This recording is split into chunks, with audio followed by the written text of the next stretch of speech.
Hey folks, we are going to continue with building assets for our Eberron adventures and Crystals of Mabar. It's a 7th, 8th level character, teams of 4 to 5 characters for Eberron D&D 5th edition. Give me a second here to check my signals, kick through my intro spiel, and then we'll do some village artwork today. So give me a second here to make sure I'm coming through okay. Give me a second here to make. Oh yeah, that signal is like loud and clear today, dude. Where's my my volume is at? That's okay. All right, we're good. All right, so let me kick through my spiel here real quick, and then we'll get to work. My name is Phil. Hey, Phil Kearney here. I create role-playing game PDF supplements that I publish online. I focus my attention currently on Dungeons and Dragons 5th edition. I publish on the DMsGuild. There are a slew of links in the description down below of different links that different books that I've created. They're all 100% free preview. You can read them cover to cover, the entire book. If you're on a tablet or a desktop, then when you go into one of the individual pages, you open it up, you click through on it, and it hold on.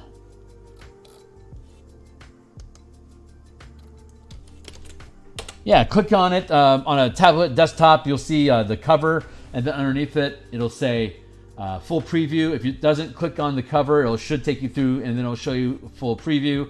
Or if you're on a mobile phone, it'll have an eye icon on the right-hand side of the screen. So whether you're looking at the eye or a full preview link, click either one. It opens up a PDF. It'll have the entire document. Across the links down below, there's probably like 8-9 books between all of those, and there's about maybe 150 different illustrations throughout. So if you're an art enthusiast, kick it open, take a look at the kind of work that I make, because I'll be doing more and more of it here on stream as we continue creating the next line of products that will be published on the DMsGuild. Also, 100% free preview, so stay in store to see what it is that we built.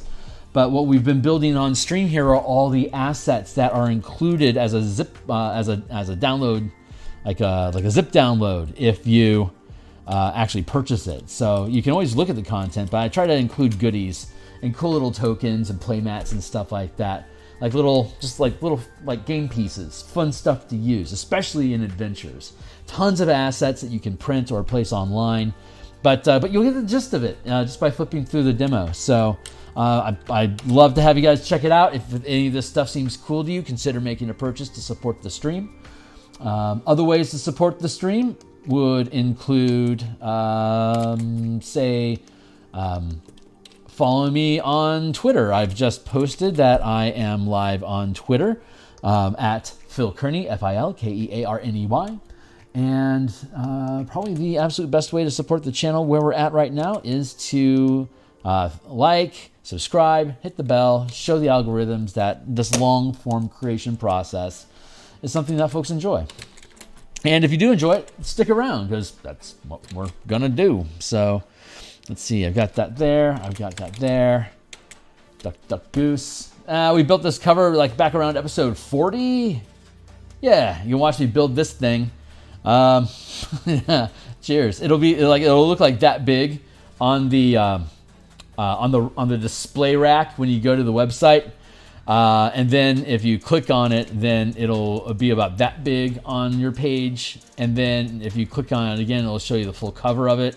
You can see all the cool little bits and details. And of course, right underneath here, it'll say full preview. Or over here, it'll have an eye icon. So that's how that stuff works. But right now, we are working on the Refugee village. Hey. So we're trying to keep safe out here in the woods. Now, this is composed of people displaced commoners that maybe had farmland that was destroyed, or the terrain was rendered unusable for farming due to war with Sire, or whoever else is carpet bombing their countryside. But there also can be Sirenian. I don't know what the plural on that citizenship is, but folks, refugees from Sire could also be mixed in here. And people don't really drop names. They might hide who they really are. There's a lot of really fun opportunities to explore and add in intrigue, and just a little nothing thorp out in the middle of nowhere along the southern edge of the Carnwood, which everyone knows is haunted. That's why the land is free. So it's a really good bargain for all these refugees who need to figure out, where the hell am I going to go now? I'm a veteran. I have no home. My family's been killed, or like this is the third generation of just being born into being a soldier. So I guess I'll try my hand at tilling. That's kind of where these guys are all at. It's certainly a paradigm shift. So when we last left off, we were creating just the basic template for each one of the rooms that are in the adventure. There's 10 regions in this village overall, and you can either show up here when people are alive and you're investigating. That sounds ominous. If you show up early, the town is full of people. You can ask them questions. They know that there's some weird shit going on in the woods, and things are starting to get spooky. People are getting kind of scared. There's weirdness out there, and they think that the ghosts are coming for them, right? But if you get here too late, oh boy, if you get here too late, they're all dead. Because, zombies and monsters and stuff came out of the wood and killed them all. There you go. So this place either starts off as a social encounter for you to be able to get a feel for the land, get to know the people. If you're thinking about empire building, this is a really cool place for you to start creating basically like your own little thorp, or your like own little like if you come in with a sheriff badge on it, you can become like the marshal of this region. And you can go up along the line of the Carnwood, trying to help these refugees keep their shit in gear when like there's weirdness in the woods, and that kind of becomes your quest to keep the woods clean. And this adventure sets you up with a really kick-ass fortress if you take it over.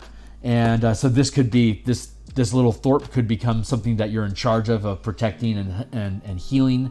If you select one of the alternate plot hooks, your characters have family that moved here, and they have a plot of land just waiting for you. They'd love for you to come by. It could be a place for you to sink money into. It also makes a really great what's the word I'm looking for? Bail house. Like if you got to get out of Dodge or wherever it is that you're adventuring in Sharn, and you just got to disappear for a while. Like you could have this little farm set up, and you just push gold at it every now and again to make sure they're taken care of. So it's always a safe house you can go to that's super low key. You can play it a number of different ways, but it's a resource that you can take advantage of as a small community that is a good scale for 7th, 8th level characters to have command of. So that's a really fun thing to play with.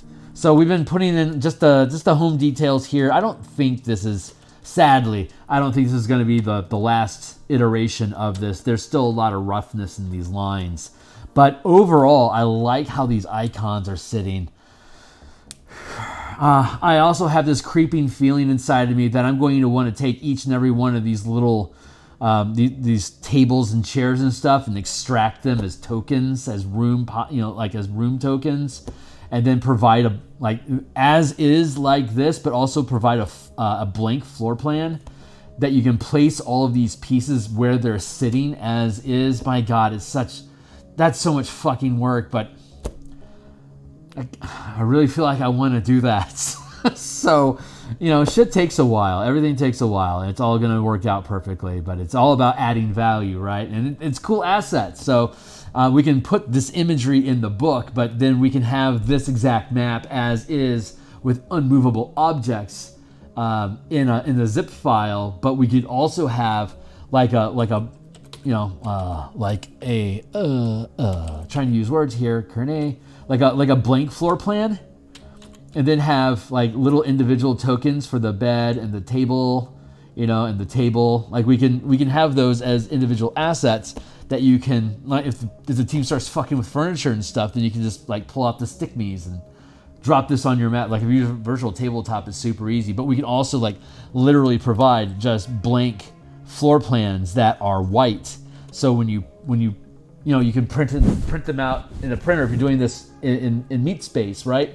These are all black. Like this is the black and white version of it that you get. Like it wouldn't be colorized if you're using the printer light version. So we can just provide white rectangles that fit inside the room, like literally like that, and then you can just cut it out and then drop it on, and you got little cutouts for all little furniture.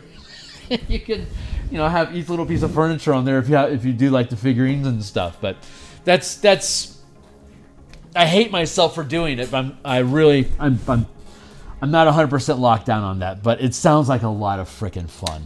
So right now we're just populating the buildings. You know, like what do we think would logically be in there? So we're doing the before and after maps, the aftermaths. Yes, it's the aftermath. Right now, like this is wreckage, but like if this wasn't in utter wreckage, where is it? Structures and fence wall, blur, Great Hall. This is the Great Hall. Structure, trees, numbers, meow, meow.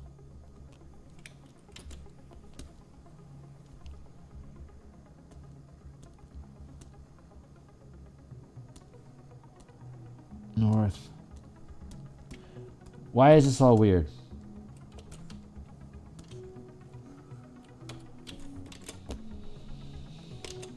Hold on. I gotta sort my stuff out here. I'm trying to remember where every Commons. Grist Hall. Storage. Grist Mill, thank you. Commons, there we go. Okay, cool. Back on track. Right. Like, if this place were orderly, like pre-attack,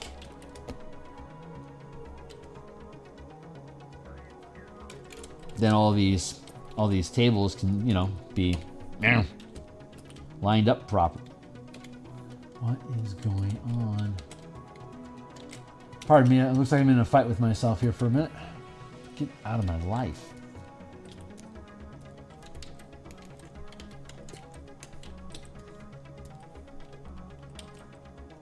There we go. Everything's back on track now. Bum, bum, bum, bum, bum. There. Like we could have all these benches lined up pretty and proper, you know. Right now they're all disheveled because of the zombie apocalypse. I'm not going to sugarcoat it, folks.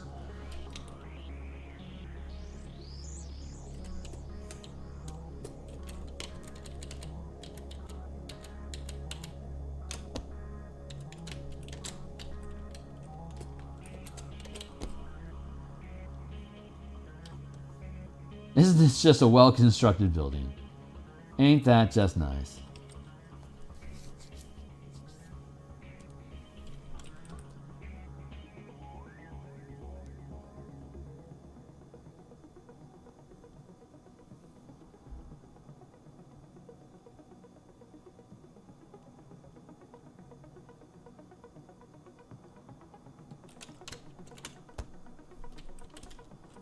I must have been on Goofballs. I don't know why. I had that all merged down to one layer. But this is the stuff that we're... Oh, yeah, I should have a timer set. Hey.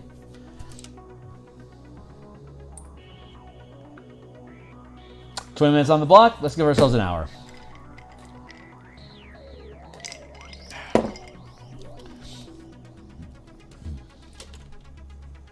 Yeah, if you want to do like a high combat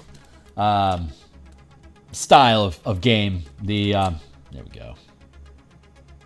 Let's drop this in and let's call that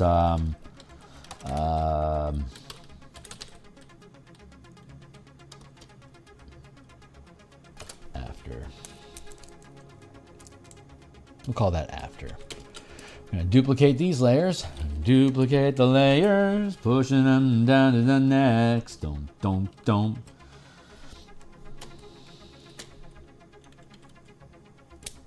Duplicate the layers with you.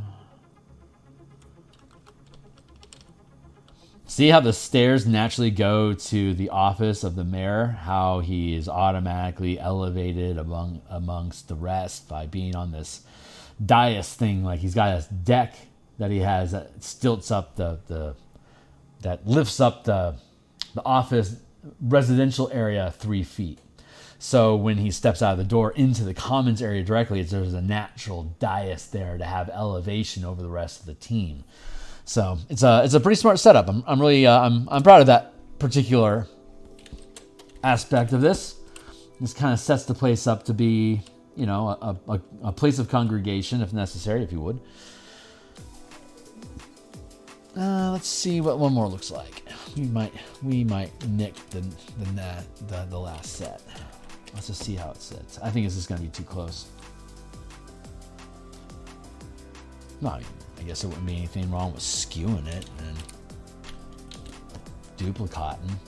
Let's go with transform.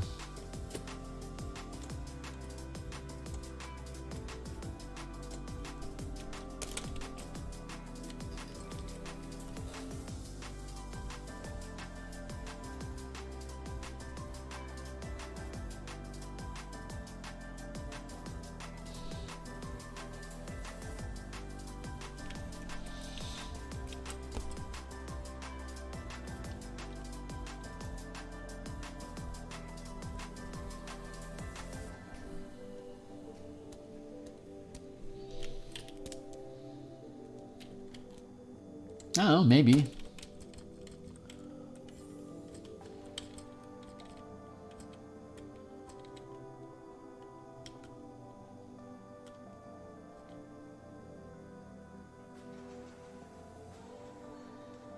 I don't know. Does that feel unnatural? It certainly feels. Yeah, that's just weird. Let's just have him be dumb. There you go. Be dumb. Just be dumb. Bravo. 1, 2, 3, 4, 5, 6, 7, 8, 9, 10, 11, 12, 13, 14, 15, 16, 17, 18, 19, 20. 20? Okay, yeah, that feels right. We're good with that. Let's go down to new funky tone. Going to, yeah, let's merge that group. Let's call it 4 benches. Then after benches.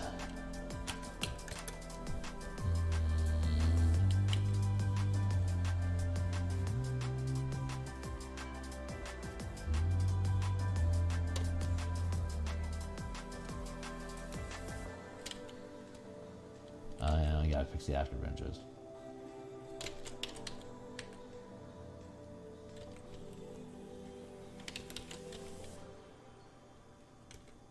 No. All right, let's use the superpower of zoom. There you go, buddy.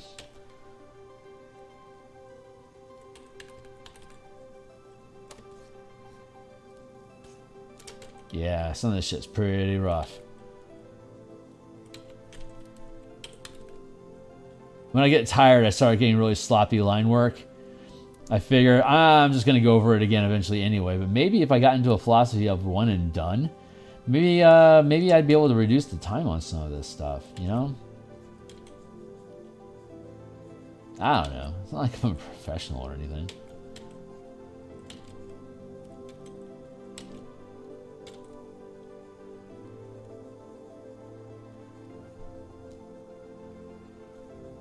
I don't know, I really like the scratchy ideation process of it all and kind of like getting the gist of how it looks. Has it been 20 minutes already? Cannot wait. You kidding me? Oh, that was my alarm to tell me to start paying attention to get ready for stream, but I jumped the gun.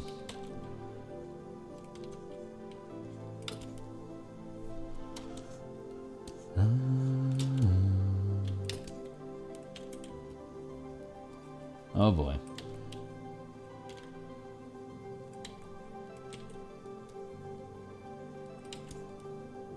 They don't have to be perfect. I don't want them to be perfect. I don't want it to be like computer perfect walls. I like the touch, the hand touch of actually drawing assets. I think has value, but I also want to make sure that the flaws that I have in the furniture are flaws in the furniture, not flaws in the art. You know what I mean? Don't get meta on me. I don't want people looking at it as that was a poorly executed illustration. I want them thinking that furniture is fucked up. And if I do it right, I can do the first and have people think the second. So that's my parlor trick. is trying to like create unique dinged up furniture that just doesn't look like it's sloppily drawn, while sloppily drawing it. Because if I can get away with pretty low effort, I want to, you know. That's why AI is so attractive to content producers. It's almost like a luring temptation, except that it's just you don't have any control. You don't actually have control over the end result. You have to either accept that you aren't going to have 100% vision of what it is that you hope to be able to visualize with whatever it is that you're getting artwork for, or you have to bend the narrative of what you're producing to fit the AI art so that there's continuity of imagery and text. But that just depends on how much of a priority that is to you. Since I'm an artist that can produce words as well, and create supplements, the creation of the supplement itself is as much a part of the artistic creation process as the cover is, or as the map assets are. So it's I don't want to. One of the reasons I'm doing this is because I want to learn how to do this stuff right. And from what everyone has told me and everything I've seen and everything that I've appreciated on the market is completion and options, but project sprawl, scope sprawl, as it were. I believe that was I first heard that term with Matt Colville on one of his YouTube videos about creating stuff. But scope sprawl is a real thing, man. Like, you can always add on one more thing, or there's always like one more cool thing that you can add and comment or add as a quality of life addition to whatever it is that you're putting out there as an offer. That temptation to offer more and more and more allows the project to drag on and on and on. So you kind of have to like, where's your limits, you know? Where are you going to draw the line? So it's not as big a deal if it's a completely solo project and it really is just its own thing. Make it your life project if you want. Take as long as you want, add in as much as you want. You're only going to kill it more if you do. Like, assets in a project is pretty freaking great stuff. So, like, taking the time to generate that stuff just feels worth. Plus, it's added value, like they say, but it's not sprawl. It is relevant, and it makes the product more user friendly, more apt to be used.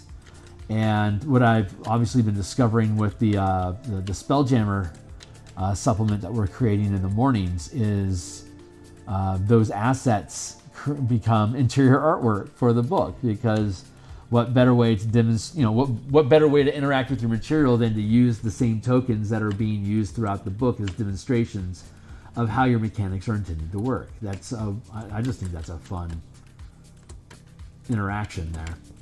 But with this adventure, it's like, you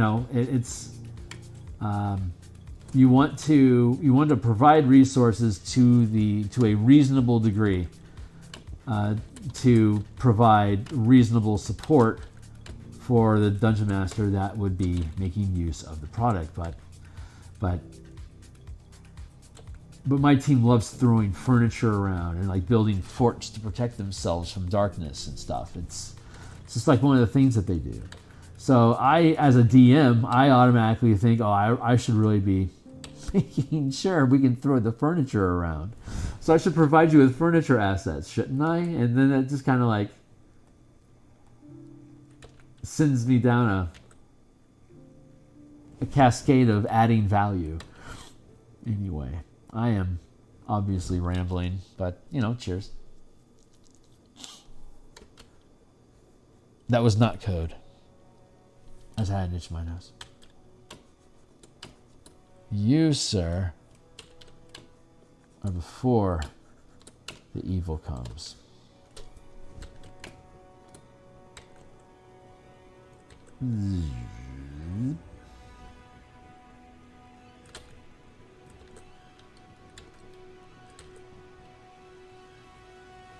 So when I finish stream here, I'm going to spend the rest of the night. I am updating the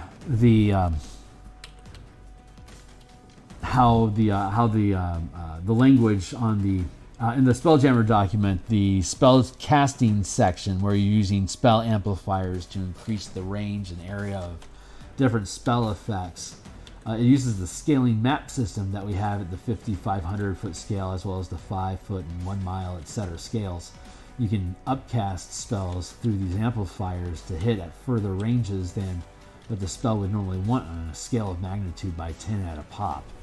So they get big quick. So I realized on as a added value, as it were, like we were just talking, added value for that Spelljammer document is including the multiplied.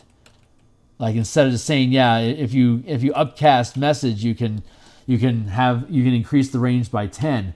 Like it'd be a lot more convenient for me to like tell you what that multiplier is. So I've got the different upcasting like the up amplifications that you can do to hit at different scales of range. I'm including them with this, like you get the title of the spell, and then the amplified range at different levels, and then the description of the spell and how it modifies ships or like in the vacuum of space, like the modifications that you make using the system that I have. But that's like an example of like it's added work. It's like it's seriously added a page of document, and I'm still going through and adding all that. I'm coding all of that right now, but that's what I'll be doing with the rest of my night tonight. So on Saturday, when we jump back into the Spelljammer document and basically look at the layout updates that I have for the week, basically my weekly check-in before I start doing more ship combat art, you'll see how that's flowing in and where we're at in the document. But hey, what is up, Nitro? Dude, it is currently it's healthy. It is a healthy little village right now. It's coming along pretty nicely. As you can see, we're building out we got rough assets right now. They're very rough. I need to go through and clean these all up. But it's serviceable room space. I can kick this to you for your team if you want at the end of the session.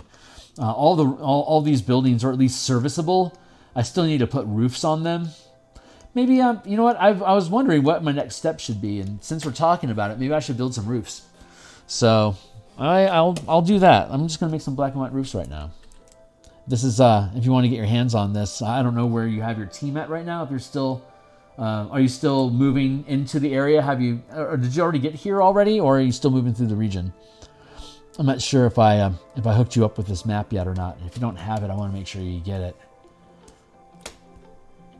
So this is the lumber mill. This is the saw. We're building the saw frame here.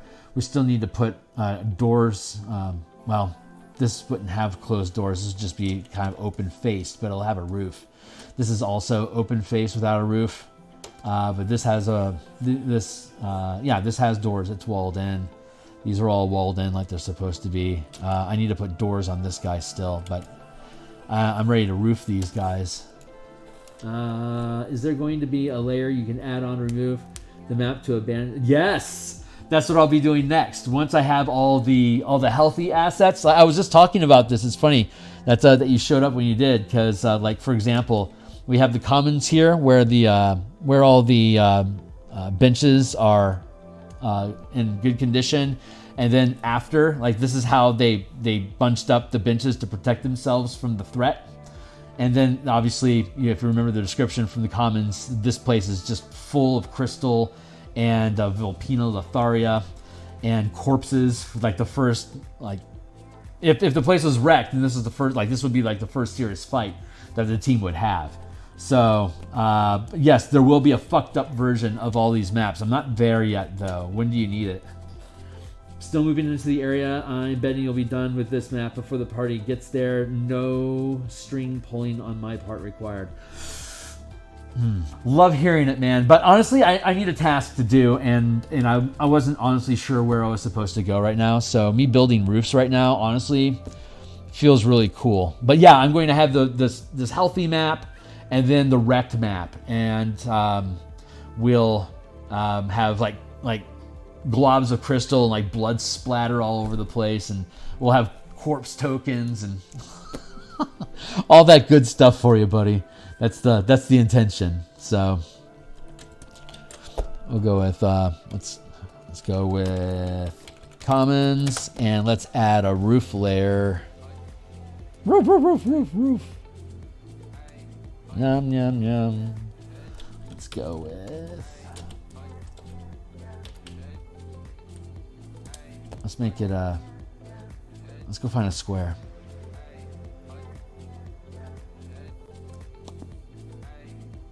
Ball. I love square.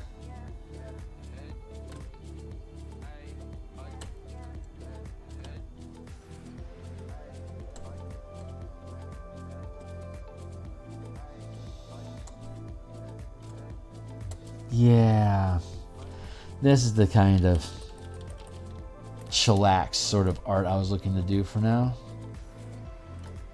Arrgh, that was ugly.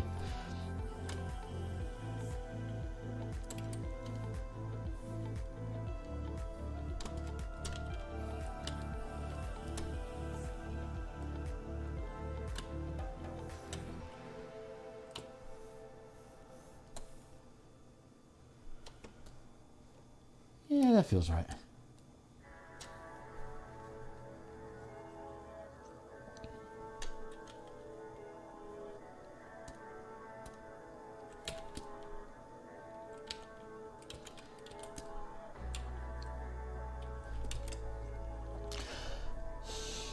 Right, that's what I wanted to do. Now what I want to... Ooh, no, that's not what I want to do. What I actually want to do is select, modify. I see some text. Hold on.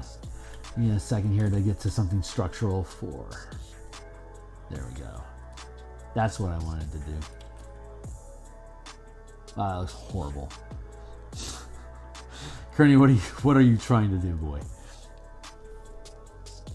Let's try that again.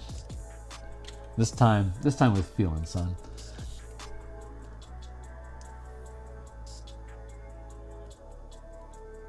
Tools. Hold on, I gotta grab my rectangle tool. All right, so what I missed?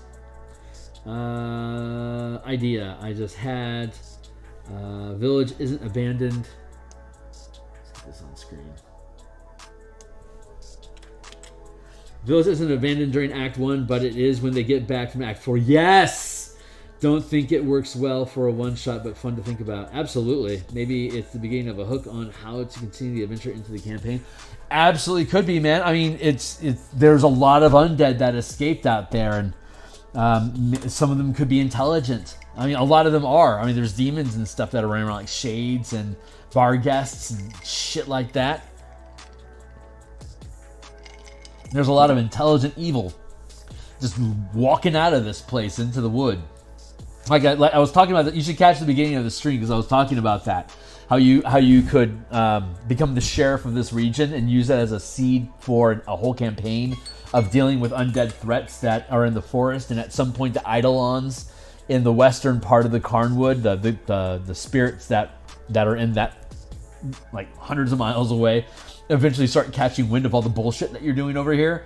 So Eidolons start to come in and fuck with you, and like these villages are growing in size over time, and you can use the facility as your base of operations for your centralized fort and build up, actively look to bring in more thorps along the edge of the forest and slowly lock it into a community, like inside of a ring of villages, so that you can start pressing humanity into the wood to try to through the power of carnage, basically infuse your humanity into the woods to force the evil to go away.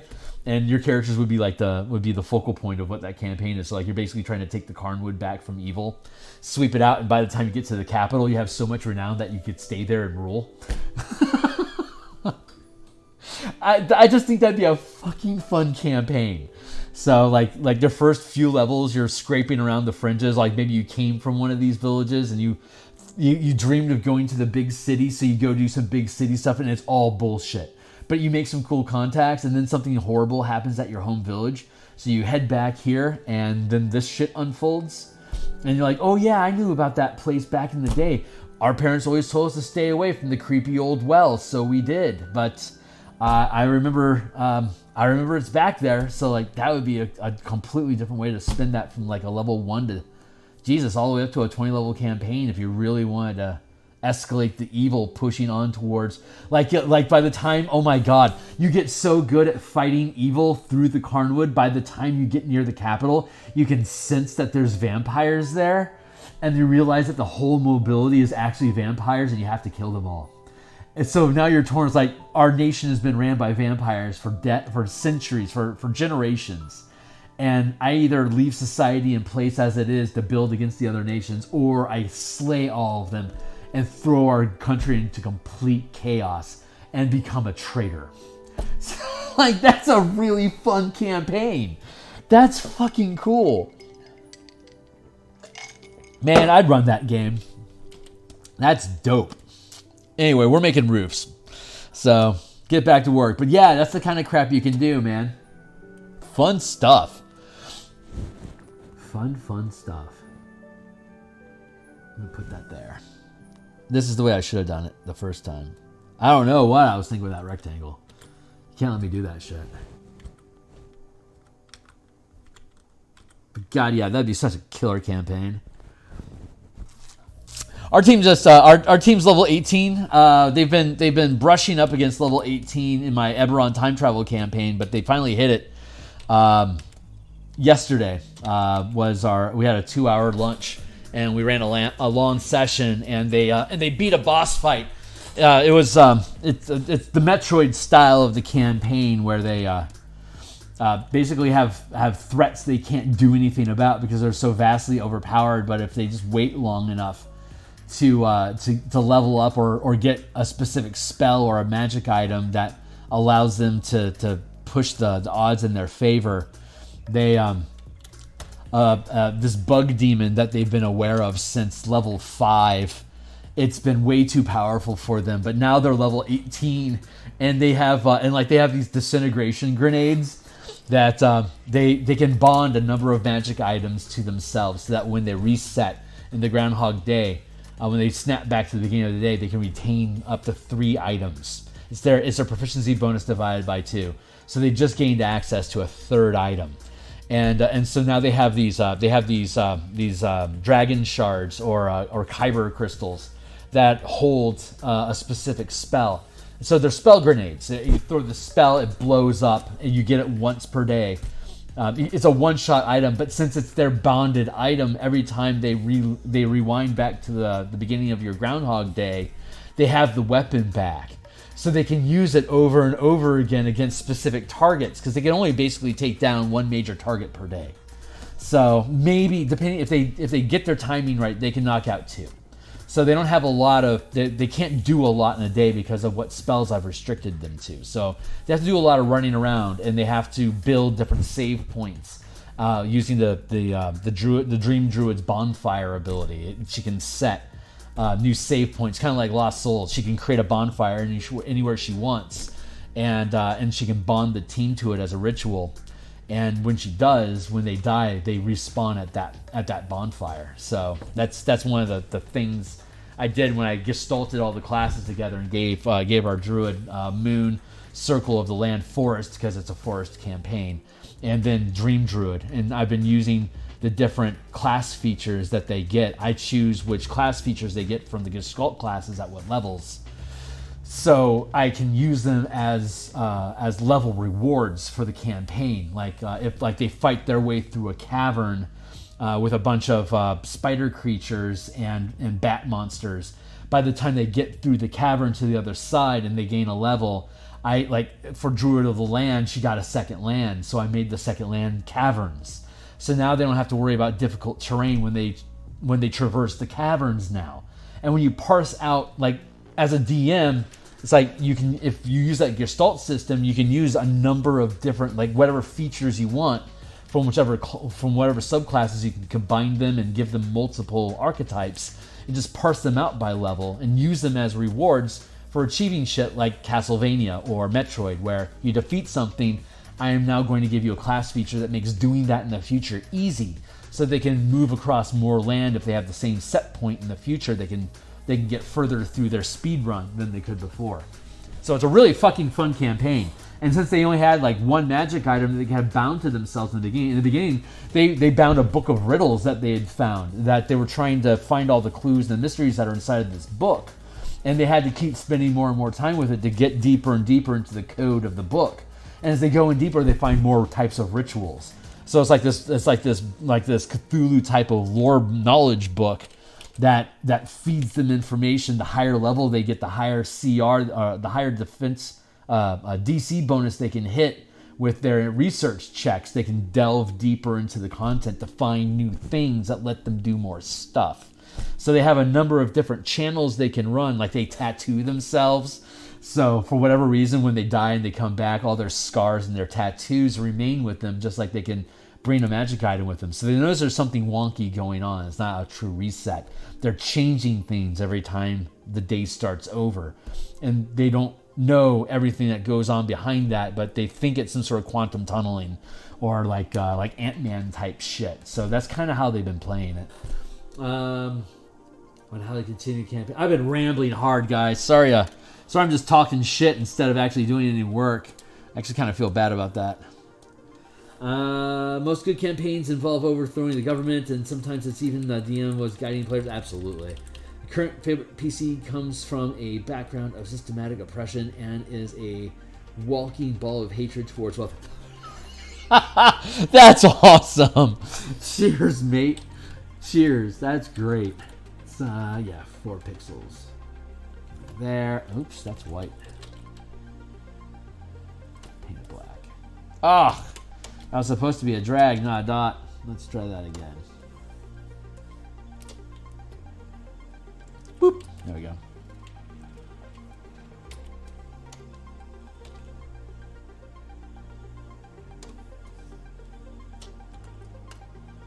Boop. Very simple.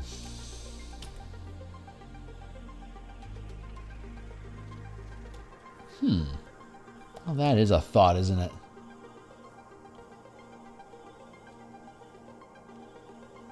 Let's fade that a bit. Let's we'll call this frame. We'll call this roof white.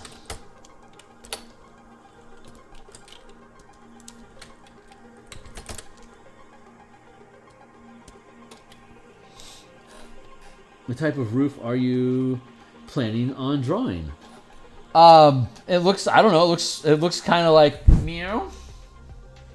I need to actually go look at my cemetery real quick because I forgot how I made those roofs for the black and white version. I think it's just plain like that. But I'm going to have to create some sort of a tile. We'll see what I come up with. Well, we'll go through all that process. I want to open our assets. I want to open Act 2, Region 2, Cemetery. Hey, Dreams, how you do? What type of roof am I planning on drawing? How's tricks, my bro? Here's the cemetery map that we make in glorious color. 55 by 55 inch map, full color. It breaks up into 25 10 by 14 pages if we get rid of the color. And let's go to the roof. And let's go to the crypt and get rid of the color. Oh yeah, we didn't have any details other than just the frame. So very basic, but once we get back into it, we'll be doing all the complex crap. But yeah, in the black and white version here, we've got we got the grid. Yeah, here's the you can take like an 11 by 17 page, like a legal sheet, and have a 1/2 inch border, and so have 16 by 10, and I believe these are only 15. So this is a 10 by 15 space. 1, 2, 3, 4 of them, and then 1, 2, 3, 4, 5. So it's 20 pages, but when you print it out on that 11 by 17, this is like literally all that's on there. It's like super plain, very, very plain. And this grid is like obviously non-invasive, but that's also like a laser printer can easily handle that. And they can trim off the edges if you want. You can put them butt to butt. And you can lay down, if you have limited table space, like 10 by 30, which is like most Chessex roll scrolls, you can have these 4 pieces here on the map at the same time. And that's really easy for you to navigate. And if they move down this way, then you can just lift up those 2 pieces and drop these 2 down. So you can just keep a rolling, you can just scroll through, pick up, put down additional pieces as you move through the facility. But obviously I'm a roll 20 kind of guy. So I give you the full 55-inch asset.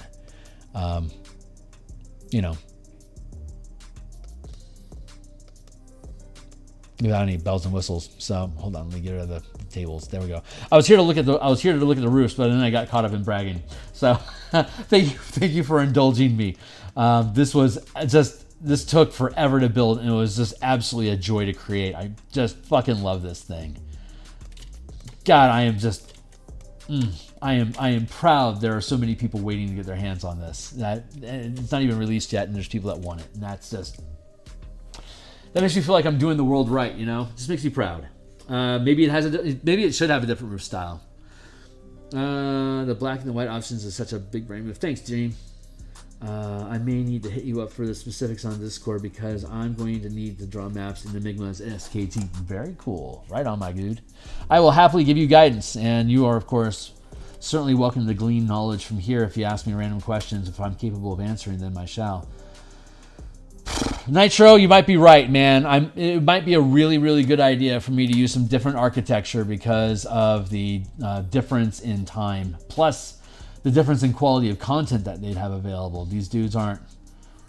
I mean, they're mostly soldiers and refugees, yo. So they probably don't have the same type of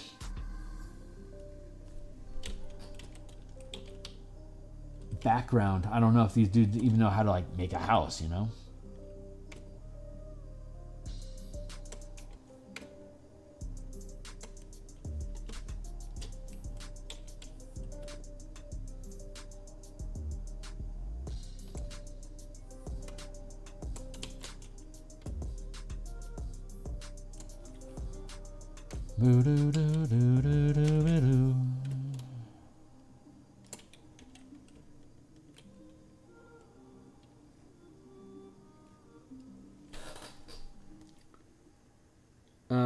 Yeah, I am. Nice, man. What sort of things would you suggest we include? I too will eventually be doing SKT when my mass combat system is finished. So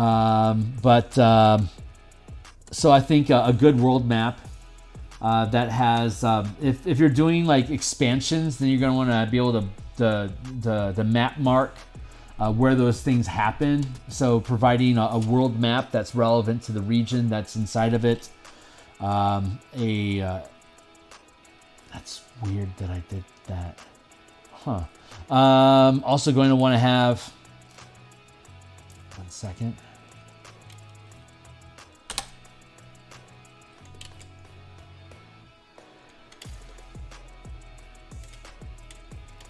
Weirdness. Sorry, I got the weirds going on. Delete. Yeah. Well, I get. It really depends on how much of this stuff you're looking to convert. Because if you're doing add-ons, you're going to have region maps and then zoom in, right? You have the region map, and then you have the local area, and then you have specific down to the 5-foot scale rooms. So it also depends on what scale you're working at. Are you working with giants or are you working strictly with PCs? So there are variables there that are important. Flip. Zoom out here for a moment. Round, dude. I will keep you in the mix. I'm actually going to build out Dragonlance first. The mass combat system is going to use Dragonlance as the proof of concept. I like doing proofs of concept. Like the Spelljammer book, I've got that 25 pages of Light of Zoraxis to demonstrate how the system, how Spelljammer is supposed to work. That sort of thing. Why do I have a 40 there? That's weird. Oh, because it's faded. That's right. I get it. So the mass combat system will use Dragonlance and the Dragonlance board game as the proof that my mass combat system works. So instead of buying the board game and instead of running the campaign as written, what our plan is to rebuild it from a platoon perspective. Like you're running a whole platoon and you're taking the platoon through the Dragonlance campaign, and the leaders of the platoon, your characters, are the ones that are making the role-playing decisions. Meanwhile, you've got this whole squad of Mandalorians backing you up. And, you know, dragon comes by as a random encounter, you tear off its wings and you build new cloaks. And you start punching the dragon army in the face, and then you can expand out of that into taking back Kryn from the Dragon Queen in general as an expanded campaign that I don't know if I'll ever get to, but would be the next logical step. So, but yeah, I also want to do that to what's it called? I'm blanking it. I'll get it. I'll get it back later. Just finished the last of classwork. Right on, dude. So now I get to spend all my time on job apps and D&D. Nice. Nice. Yes! Dreams. Yes, Dragonlance is super cool. I didn't read all the books. I read the first two trilogies back in the day.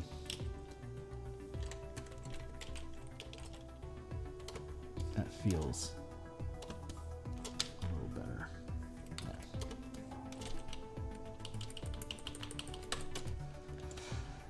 Nitro, you're searching for a new job, man.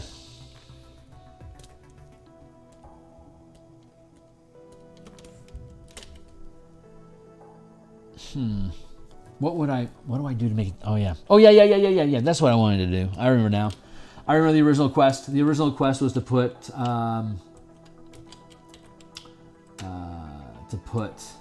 slits up here in the ceiling. Let's go with 1, 2, 3, 4. Perfect.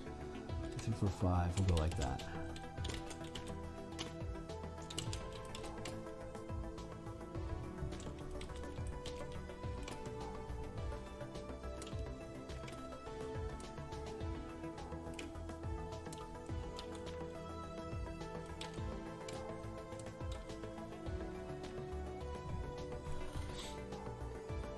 Just finishing my last year. Oh, right on, dude.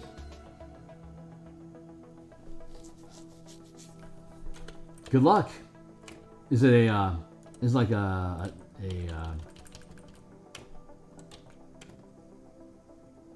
turf job, like research stuff, or is it more trade work, like trade school work, like maintenance? One of my friend's brothers got a gig doing the what is it? Nuclear technician on a military submarine. So like when his tour of duty ends, he'll be getting paid roughly $250,000 a year to do fucking nuclear factory or nuclear power plant facility work. Like that is a kick-ass gig, man. That is ridiculous bank. Like mess around with uranium, rods of uranium, and keeping a submarine from being, destroyed. That's a cool life skill to acquire and to transfer to the private sector.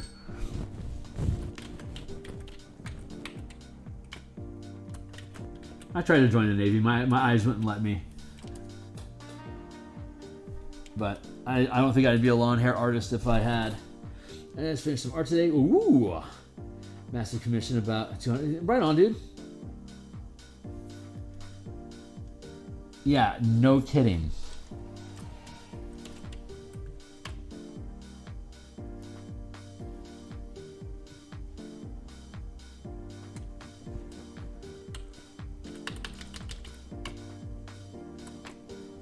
Let's do it like this.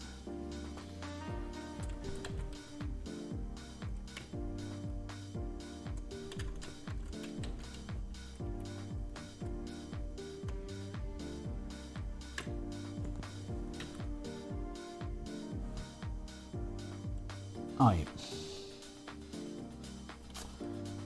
Chicken shit. All right. Copy, paste, equals, flip, free transform. vertical. I just realized I am using 40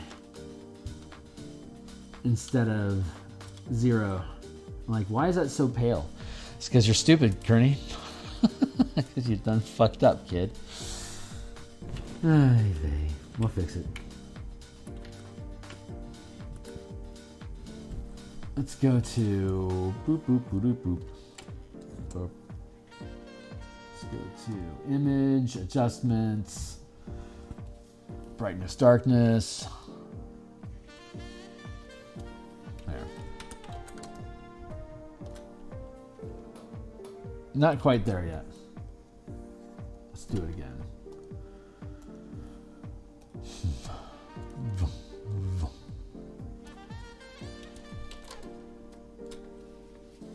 Almost there.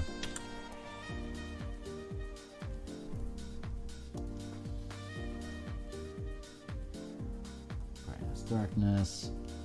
Let's go with brightness 0.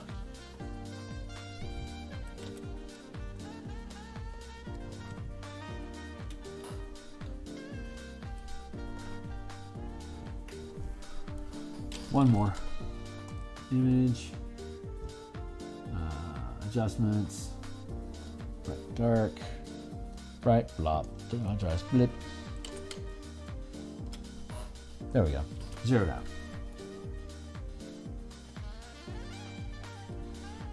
I'm having a slop night here.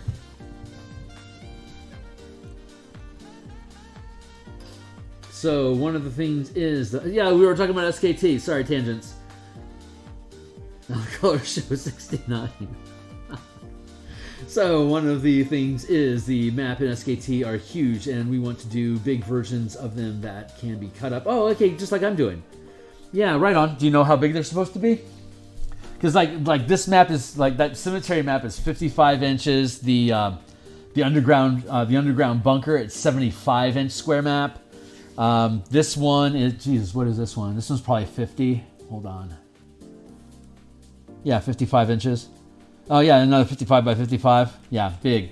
So the way I do it is, well, I recommend using legal sheets, the 11 by 17s, and then doing like these super low intensity, like black line art only, so that you can use a laser printer, you know, so it doesn't cost you any ink if you're a smart printer. So, but I mean, you know, everyone's going to be different, I suppose. And then I assume that the color is going to be reserved for roll 20, but people can, I mean, if people are going to invest that much in color, they may as well get a wall poster size of the actual 55 inches, you know, whatever. But actually not sure. What is your suggestion about sizes? I use, these are all just 100 pixel maps. They're very low. They're very low resolution. If you're printing them, if you're using like roll 20, it has a 72 DPI on its map. So if you have a 100 pixel map, here I'll show you this. Spend a moment on this. Check out this. I built this grid. I built this grid out of pixels. Grid. Wait for it. I will show you.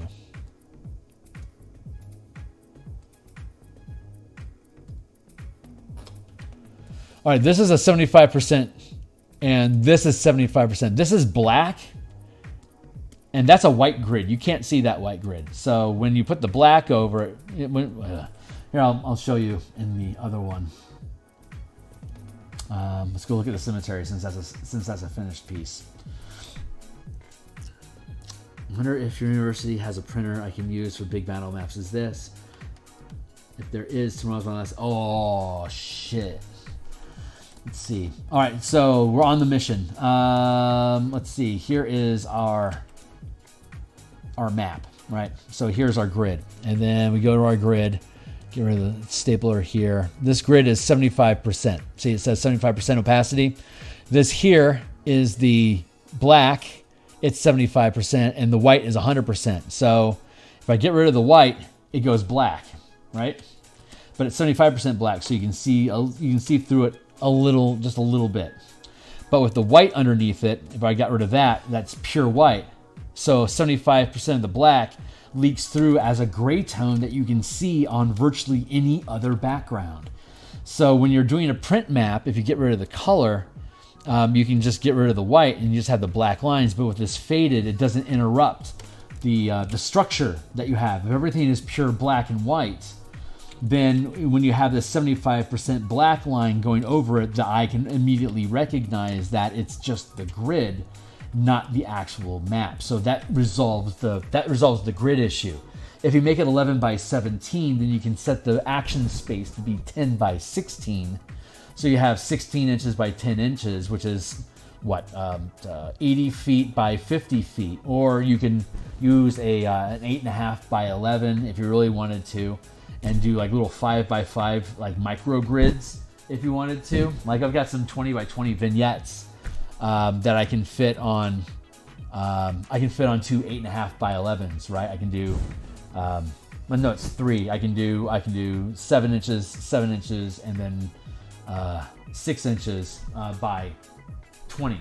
So I can have a 20 by 20 grid surface that breaks up across 3 8 pages, and you just trim off the half-inch trim between the 2 pages if you wanted, or you trim off one of them, leave the other one underneath, and use that as glue to stick to the upper map, so you can make a pasty of all the different maps layered together into a table size. But I would recommend leaving them broken up.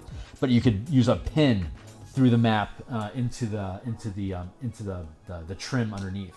So the white surface is underneath the color map, and you can put a pin through it, and so you'll have that mark. So you can use that map over, and you can connect them together easily, or staples if you really want to get rough with it. But for the color version, obviously, if like you're using Roll20 or something, Roll20 has that vector map that lies over your illustration. So when you actually submit the map on Roll20, you don't need to have a grid at all, because when you take this from 100 pixels and you reduce it down to 76, the size of the map of the grid is reduced down to a single pixel line from 2. So the vector line handles it easily, and it stays true to size. It's actually really smooth. But the way that we built this, is I'll get rid of the color to make it easier for you to see, and I'll get rid of the black and white too. So the grid here, this is a 100 pixel. 1 inch equals 100 pixels, right? That's our image resolution. Since it's a higher resolution than what Roll20 requires, then 100s is very easy, low resolution mechanic that obviously I can create really fucking cool results with. So it has enough pixels per inch to actually look pretty good as a visual color asset, and it'll be great on maps. In print, it'll be just fine. But it's 100 pixels per inch. So when I make a square, it's 1 pixel line here, and then at the end of the other end of the square, there's another 1 pixel. So all the white space is actually a 98 by 98 inch square space. Each line is 2 pixels wide. But when you drop it to the 76 inch resolution that they have on Roll20, that 2 pixels becomes just 1 pixel, and then it lines up underneath their vector line. So it works out fucking perfectly. And it works so perfectly that you can get rid of the grid altogether and just put it into your zip file asset folder at the 76 inch resolution, and just set your Roll20 size to be 55 by 55 inches. Drop this asset in there, and it automatically fuses in perfect place, and you're ready to go automatically. But when you're doing print assets, then you want to have the grid, and then you want to have the black and white only, and then you want to break it up into whatever size pieces that you want. And I actually had to redesign. I decided to redesign the cemetery so that this crypt would sit inside of its would be the it could fit on its own page. So when the team comes into the crypt and they start fighting the stuff that's inside here, or if they decide they want to climb the roof, whatever these kids are going to do, that is going to all be able to sit sensibly, like all these I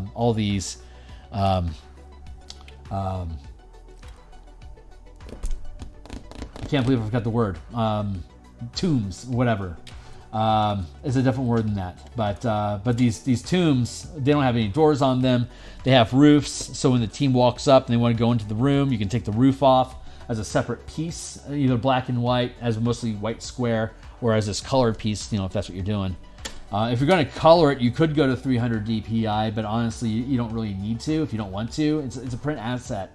It's clear enough. Honestly, it's pretty legible at only 100 DPI.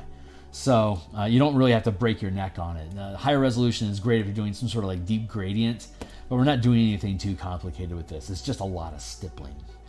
So anyway, I don't know if this is answering any of your questions or not, but that's the process that I went through to be able to build this out. And each one of the maps is having has the same process and has the same color versus black and white, elements to it. So mine are particularly complicated because of the environmental conditions. It has all this weird grit going on, right? So all these weird crystals that grow everywhere as a result of being in the Mabar manifest zone. It kind of poisons the world. It's kind of terraforming it into the world of evil TM. So that's kind of like what's going on around here. But yeah, I mean it looks freaking great. So I don't need 300 or 600 DPRs or anything like that. It's it's not complicated. Sorry, I kind of ran out of steam in the middle of that conversation there. Sorry about that. But hopefully that made some sense.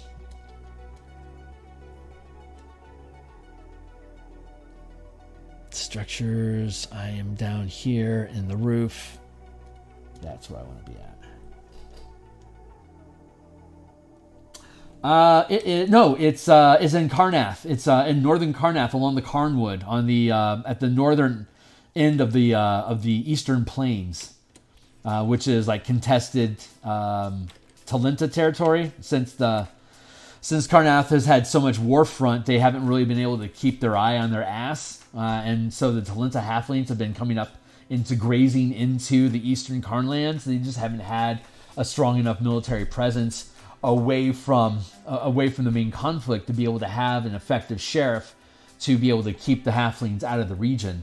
So now that the war is over, they can start reinvesting their resources and retain some of their military by repositioning them in the southeastern region. But the northern edge of Karnath has a really large haunted woods called the Karnwood. So naturally, this manifest zone would be in the Karnwood, where it's known to be haunted. So, but these are all refugees. So, like, where are they going to get land? Where no one wants any fucking land. Where are you going to get this? It's like the Scooby-Doo scheme, but real. No, this is really haunted. I bought this place so you'd stay away. It's like, well, we came here to party and smoke dope and stuff. It's like, get the fuck out of here with your dog. It's like, no, dude, I am too ripped to drive. I'm here for the night. Well, then it'll be your grave, stupid kids. And then he walks off all angry. And then he's the one that gets killed. And you're like, yoinks, what happened? And now you're all stranded. Suddenly the mystery machine doesn't work. Good times, Good times.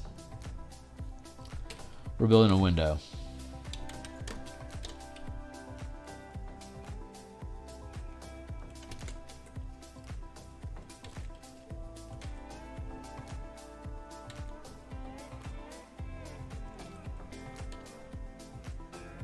So I'm putting these. It only makes sense that a commons house like this would have ventilation windows in the roof, and it's possible that some people may have gotten away up there if they had ladders or whatever to get to it. But I guess we'd leave that up to that's up to the DM to decide if there's people stranded up here or not. Some smart might be up there, but there would be multiple.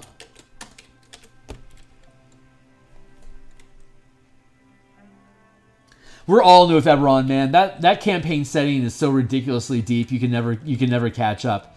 All you can really do is if you run across a piece of lore that catches your attention, just run with it. And just like everything, just like natural organic growth of worlds, like if it becomes relevant to what you have going on, you'll dive into that content too and fall in love with whatever that's got going on. It's sick. It's fucking cool, man. In my Eberron space opera campaign, the hobgoblins of the Dargoon Nation, they have the steel mammoth and scorpion ships that were attributed to the Scrow in 2nd edition, and Droam, the monster nation that's ruled by Medusa, and predominantly ogres. If I recall correctly, ogres, gargoyles, and fudge. I can't remember the other thing. There was trolls. That, and then greenskins as well. But it's attempting to become an equal partner in the global geopolitical environment. As we have ridiculously powerful monsters and we're organized. You should really trade with us before we get hostile. Like, that's their approach. But they're ruled by Medusa, which are ridiculously smart creatures. It's like they're dealing with some high level trade negotiation shit from things that can literally kill you with a look. It's kind of intense. So they have all the they have all the spider ships, and the merge that down, and then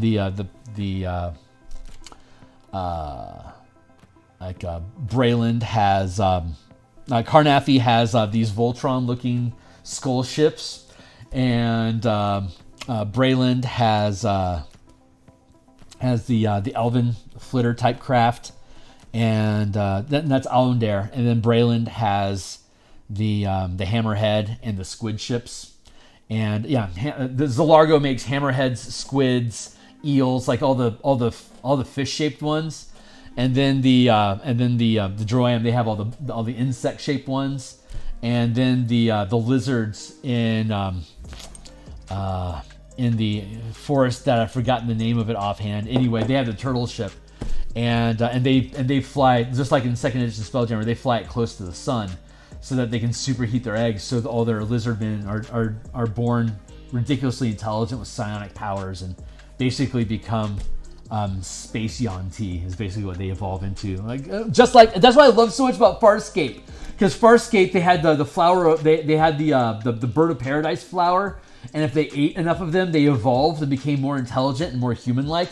That's so just stolen from second edition Spelljammer. Oh, when I saw that, when Farscape originally came out, and I saw that, I shat myself, because that was just a nerd out moment for anybody that's familiar with that asset. It's just that's just ridiculously cool. It's super nerdy, and I just fucking love that was in Farscape. Just so cool. but second edition Spelljammer was so fucking smart, man. They had so many cool things that like everything about the societies that were in space were like their own thing. They were all really cool. If you don't know the lore, it's worth grabbing the old second edition PDF someplace and just reading through that crap. It's cool. There was also some Spelljammer novels that God, I can't remember the name offhand right now, but there was one that was about a lich in a flying pyramid that was trying to turn the Skrull armies into undead creatures. So the heroes were fighting both the Skrull and the zombies, the Lich King thing at one point. But half the novel was from the perspective of this ogre, just this dumb, like not dumb, just like this space ogre that was basically like a commander of a ship. Like he had a squadron of ships. He had his own fortress. He was a like a non-magical ogre mage that ruled over like 10,000 soldiers and like 50 ships. So he was like a nightmare menace to fight, and he was like Scorpius in Spelljammer. And so half the novel was from his perspective and how space orcs perceive war from a military perspective. And it was a super fucking cool book. It was super, like at one point he killed this paladin chick that tried to take him out to rescue some elfin princesses. And he completely just axed her down, and he gave her a vial of poison drink so she wouldn't have to be tortured. And it was cool. It was like I was 12. That stuff was hardcore to me, man. Yeah, Farscape was dope. Are you working into? What I do tear outs. So I build the core document to explain like how my ideas work, and then I'll build smaller components. It's like, well, if you thought that was cool, why don't you geek out about this specifically? And like the best example I can offer you right now is the spell point variant rules that I have in the bundle. You got the core mechanics, which like explains how color mana works. But it's like, if you think that's cool, here's like, you can dive deeper with Eldritch Knights and Arcane Tricksters. Here's a bunch of alternate features that you can use and ways to use color magic with those types of classes. And it's like, if you thought that was cool, then check out Spellpoint Warlocks, where you can, play a Warlock using color mana. And if you think that's cool, check out my Pacts and Patrons of Ravnica book, where each one of the guilds of Ravnica is its own Warlock patron that your subclass is your guild. And you can use your invocations to gain renown if you want, instead of invocations, for example. So it's like, does a bunch of cool shit like that. So it's like one book curves into another book, curves into another book. So like when all this shit gets done, I'll be able to rebuild Descent into Avernus, where you are the commander of El Terrell. You assemble an army of paladins and different factions that you can find inside of Descent into Avernus, so you can command a legion of army, and you can do it on Spelljammer. Instead of taking place in Avernus, it takes place in Gehenna, where all the giant six-sided dice are knocking into each other that are anywhere from 1 to 100,000 miles in size. I happen to be building a Spelljammer book that works with objects that scale from 1 to 100,000 or more in size, that would fold nicely into a space opera themed campaign for Spelljammer, where you're defending this city that got dragged into this other dimension, and now there's all these different factions of demons that are trying to take it over, and your army has to keep them at bay, while the heroes go out and try to gain more resources and more allies and make alliances to keep the place safe, while you try to go rescue Zariel from her curse of madness to bring her back to heaven with you. So like that uses the kingdom mechanics, the guild mechanics, the Spelljammer mechanics, the mass combat mechanics, and it reshuffles the campaign into like how I like to run campaigns, as a resource management command center sort of motif. So like, but that I have to have all this shit published, so I probably won't actually be able to build it until 2026. So I'm kind of on the edge about what's going on with D&D right now. Is my master plan of building all this crap out to make a mega alternate campaign for Descent into Avernus, is that going to fall apart, or am I actually going to be able to execute it? And if the rules change, do I have to change gears, or can I keep going somehow? So it's kind of up in the air, but that's my vision. That's my huge plan. And then of course with the Martial Powers book, once I finish that out and rebuild color mana to conform with whatever one D&D ends up being, I'll then be able to do the Spellpoint Sorcerers, which I have on deck, the Spellpoint Artificers, which I already have ready to go. Those will both curve together in with the Martial Powers, so all 13 classes have a same unified color mana system that you can use. And then we can start converting other campaigns into that color format, so I can start merging Martial Powers with Spelljammer. If you are if you're a pilot subclass, you gain access to all of these different powers that you can use while you're piloting a ship or commanding siege crews. So, but all that stuff can fold together, and then I can build out anyway, it just goes on and on and on and on. Like Space Lizards, becomes a campaign piece. Like if you're playing a Lizardman, you can gain access to these different powers off of this mana stack that you can use with these Spelljammer mechanics. So when you take command of a turtle ship, you can basically run it like it's a Mechagodzilla. And here's the mechanics for running a Mechagodzilla and the combat feats that you can learn with that at the 50-foot scale, which is the size of basically a Power Ranger Zord, or a Gundam or Evangelion. We can scale into those sizes, and you can have cosmic level threats that are attacking different planets. And you'll have the Voltron machinery to be able to resolve it. And we already have the action economy to be able to create Voltron and work as a unified team to, form Blazing Sword. Everyone chip in 5 mana. Let's make this thing happen. So you can play it out that way. But it's all using D&D assets, so I'm building all for 5e. Eventually, it may evolve into my own game that, maybe Essence 20, that kind of curves into those mechanics more naturally anyway with the different assets they've already produced. But I don't know what the future is. Right now, I'm just building shit. Right now, I'm actually kind of stalling. I should be building roofs. Sorry about that. I'm way off the grid today, super far off the grid. So My apologies if I am absolutely just driving people crazy today with how much I'm just bullshitting. I don't intend to be off kilter like that.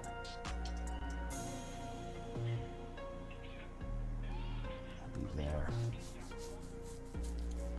Huh. But yeah, those are like my plans. That's my dream. And at that point, maybe I'll start taking the business seriously. You know, like I'll have all my geeky artisticness about the system out of the way, and I'll have the mechanical chops to basically be able to do anything I want. Now it's just a matter of me deciding, you know, what do I want to do. So I'll probably end up building my own system or something. And did my system just lock up?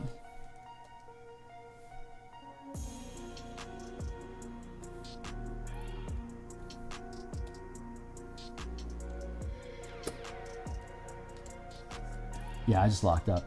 All right, I'm gonna have to shut down the window and relaunch it. Hopefully, well, it's not like I've done a lot, so it's not like I lose a lot if it gets scrapped, but it should all be fine. Yeah, we're fine. I just have to start over. That's all. Yeah, that's the stuff that's my plans.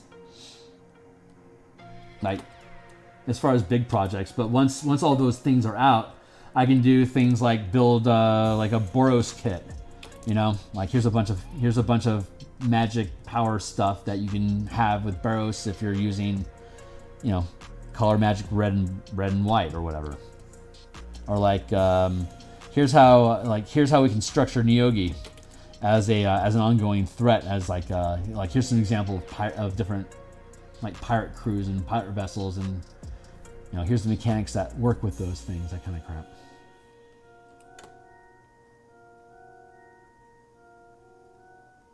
Yeah, that's appropriate.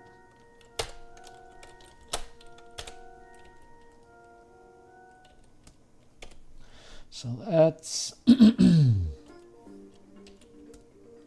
that.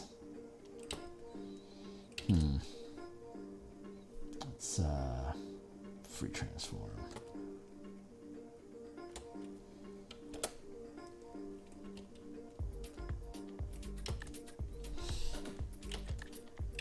That's very kind. Thanks, man. It's cool stuff. It's just it takes a long time to build it. They're heavy lifts. They're very, very heavy lifts. So I think one of the reasons why I stream is to keep me motivated. It's because they're such just impossibly large projects that they're daunting, and the risk of burnout in the middle of them is high. So if I have a routine of being on stream and holding myself accountable and being able to show progress on stuff every day, I can at least be proud that I got stuff done today, you know?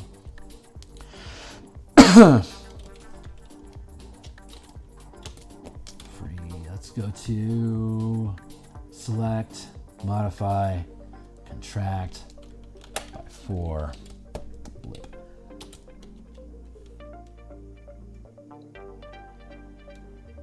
Yeah, we're gonna leave that open deck.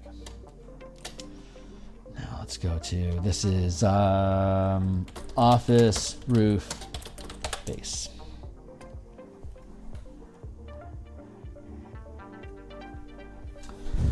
Right on, man. Respect then. Props. Let's see. How do we want to...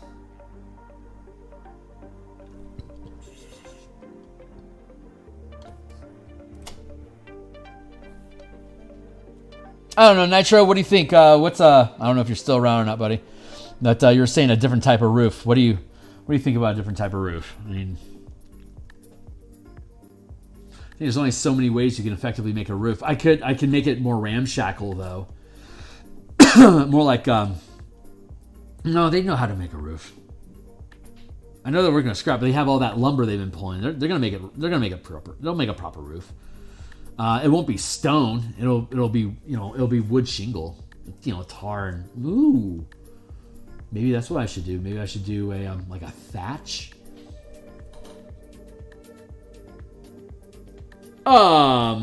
Those are a bunch of words. Thanks. That's fun. That sounds like the most Googleable of topics. Hold on.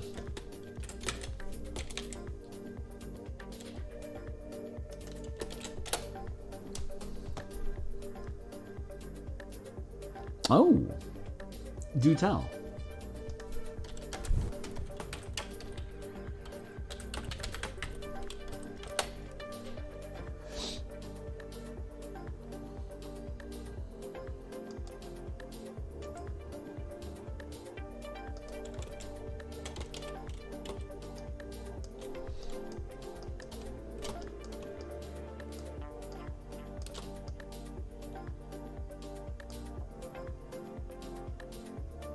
Okay.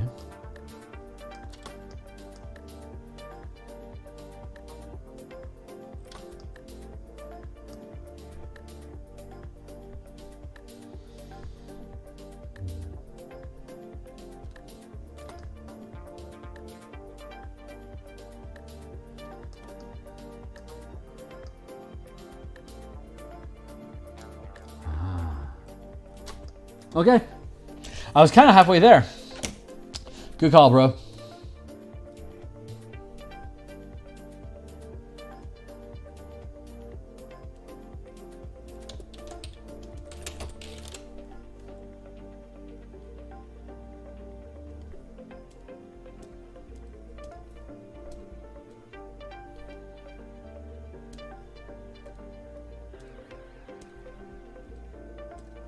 Put that back to 100.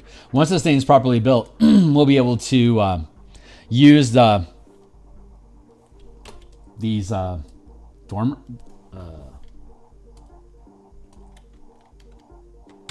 Thank you. I believe that's what these things are. Dormers to be able to create like where to put sunlight. And I think that'll be smart. Let's do it like this.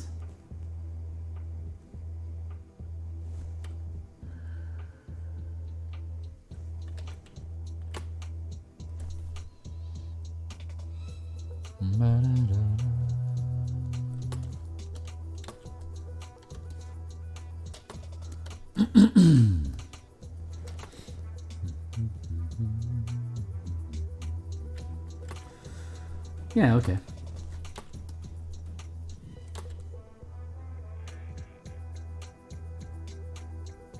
I like that. I think that's what I want.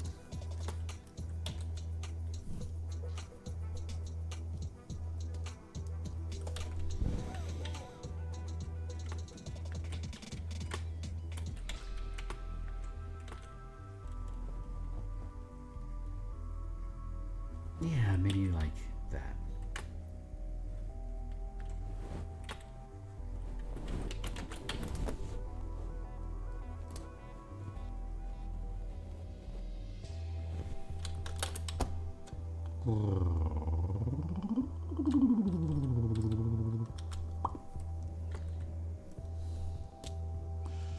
Where's that one?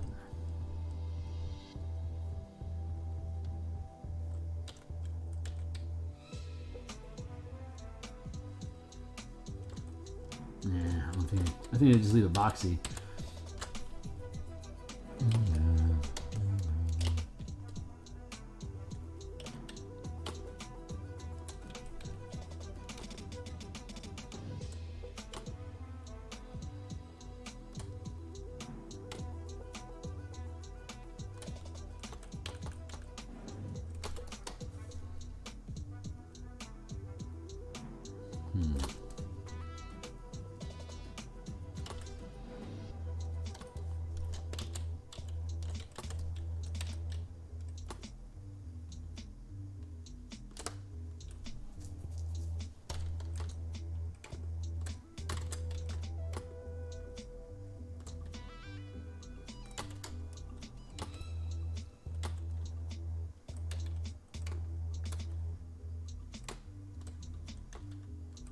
There we go.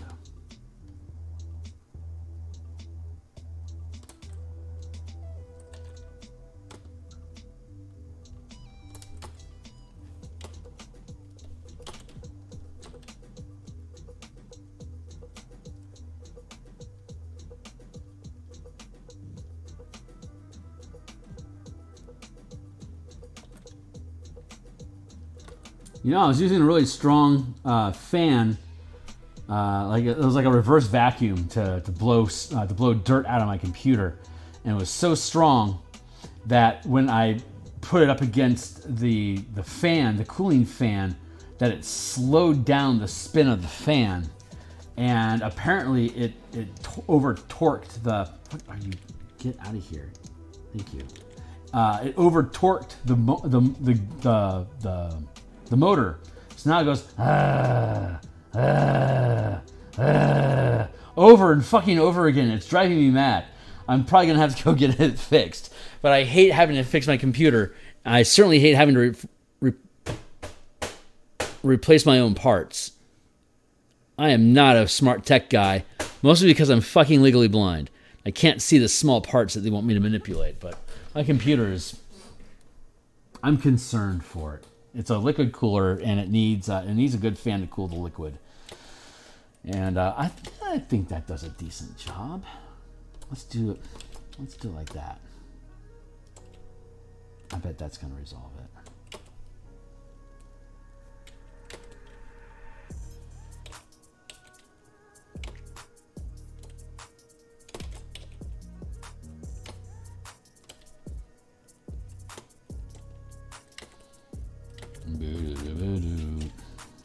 No, I don't think that makes sense.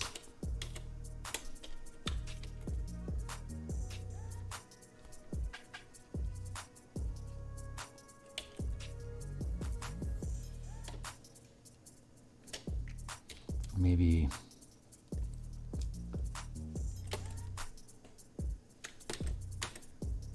less sense. Ooh, there we go.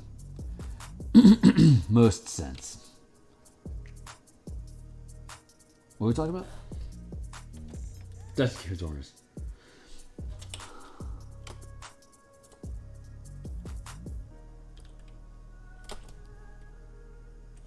I think it's behaving.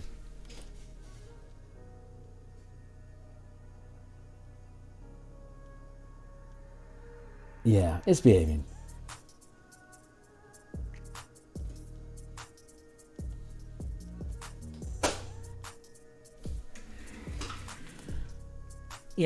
Yeah, okay, we're doing okay.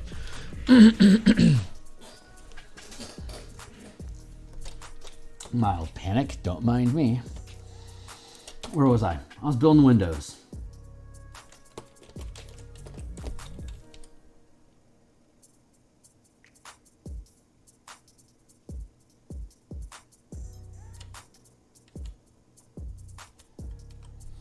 Well, I'll definitely have to provide an image, like a quarter, like a little a piece of a little spot art on a page with these different buildings, so that people can get the architecture of it more easily. But that'll be a worthwhile. That'll be fun content filler. Gotta have content filler. We were talking about SKT, but I honestly don't know. It's really going to be based on how you rebuild. You know, like how you actually go about rebuilding the campaign. Like, what are you adding to it, or what are you changing to it? That's going to make a difference. And I think, you know, obviously, what visual assets are going to best serve the project and what you're trying to achieve.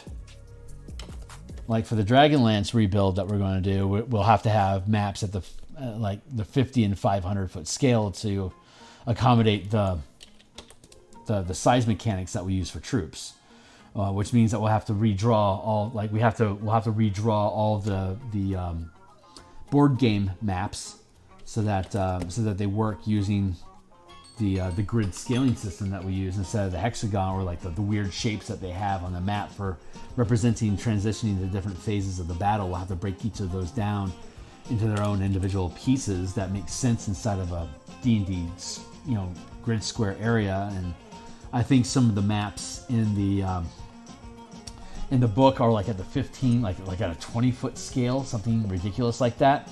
So we'll be able to rebuild it at the 5-foot scale, obviously, and but also be able to look at the larger surrounding area of the different fortresses that you're dealing with, to be at the 50-foot and the 500-foot scales, to see how they sit inside of the larger terrain, so that you can do zone controlling with different types of patrol squads and stuff that you have positioned at different area defense points to take control of that area as you risk your way across the map.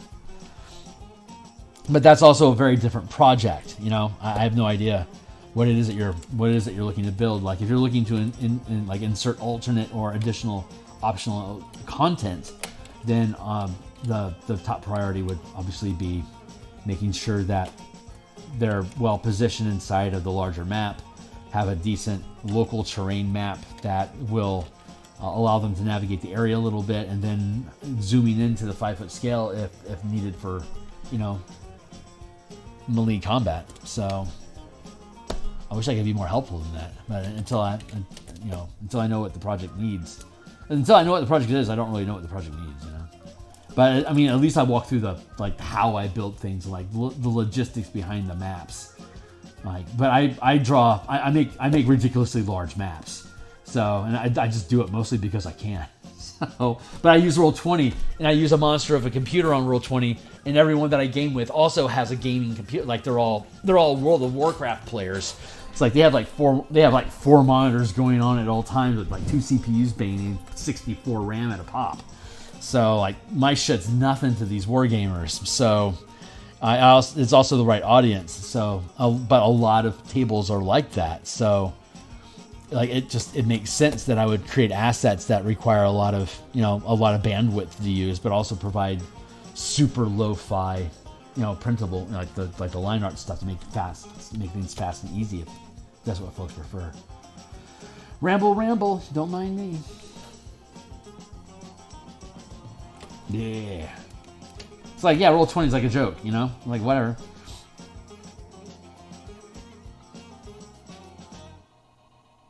Yeah, I think I can get away with this not being here.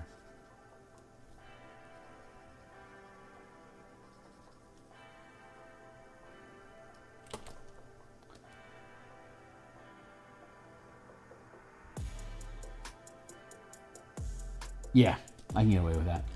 I don't do shingles in the black and white version because I'm trying to be as minimalistic as possible. He says that he has like a shitload of furniture underneath the roof, but for reals though, it's the color maps are people that don't mind getting lost in the dross. This is far more tactically minded. Not get in the way of what needs to be done, but I don't know. I like the amount of detail that I'm putting on the color. I think it's fun. Let's see, how would I?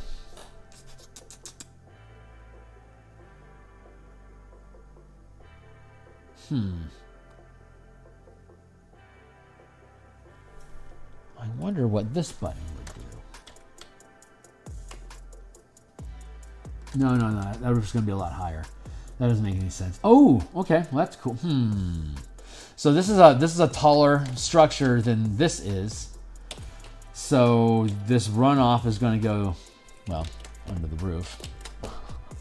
Let's get back on top. So this is going to run off this way. So I can't have rainwater going this way. Otherwise, we'll have a drain ditch here, and there's no good place to release any of it. It's either here at the back door where it's just going to slosh on people, or here in the front where it's also going to slosh on people. So I have to build a roof that is going to work across both. What if I... Whoa. What if I did something like... and I got the stove over here too. It should be okay. What if I did something like...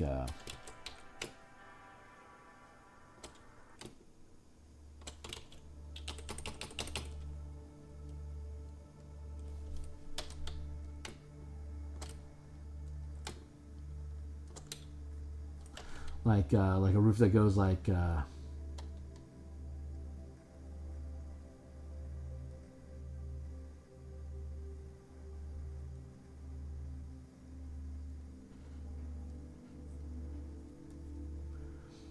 Here's the chimney back here.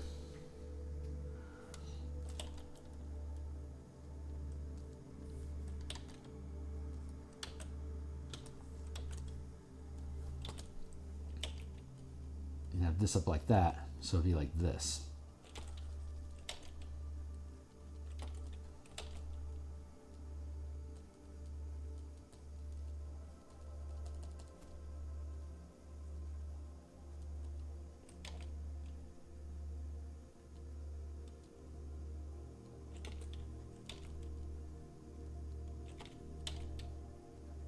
That's basically what this thing looks like from the side, from the back, right? If you're looking from this direction, that's basically what this looks like.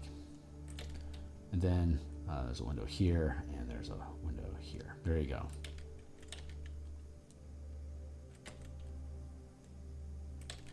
And there's a little bit of a deck.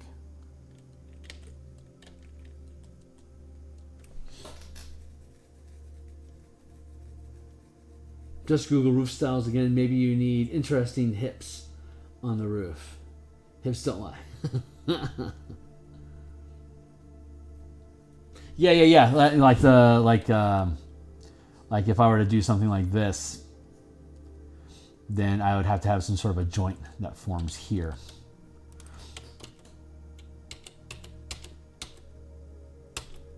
But I think I'm okay with this. But that would mean that this would lean in like that.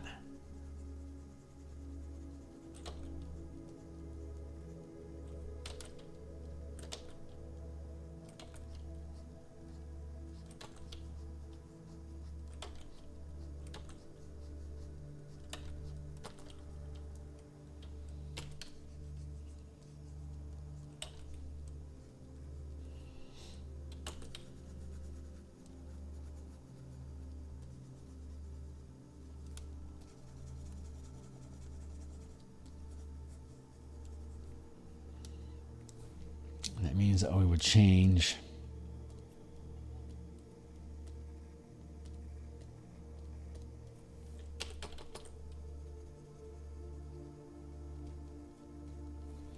that. Yes, intersecting cross tabs. So I'm going to do with SKT maps, lo-fi maps, and some really fancy ones for now. Also ones with furniture you can move around or destroy. Yeah. I was talking about that earlier. Making floor tote, like making all the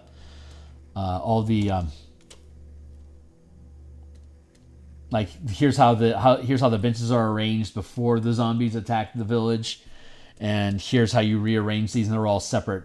You know, they're all just the same bench, but in the adventure that we show, we'll have the orderly pre-apocalypse, and then we'll have the disorderly post-apocalypse attack, and so like all the rooms will be, you know, like all these will be separate assets that, you know, you can throw around and remove or whatever. But they also have the default setting, like this is how stuff is naturally arranged. It's like this is what would appear in the book, but when you get the actual asset zip file, it would have the as viewed color, as viewed black and white, empty floor plan color, empty floor plan black and white, furniture assets black and white, furniture assets color. So you have all that stuff. Absolutely.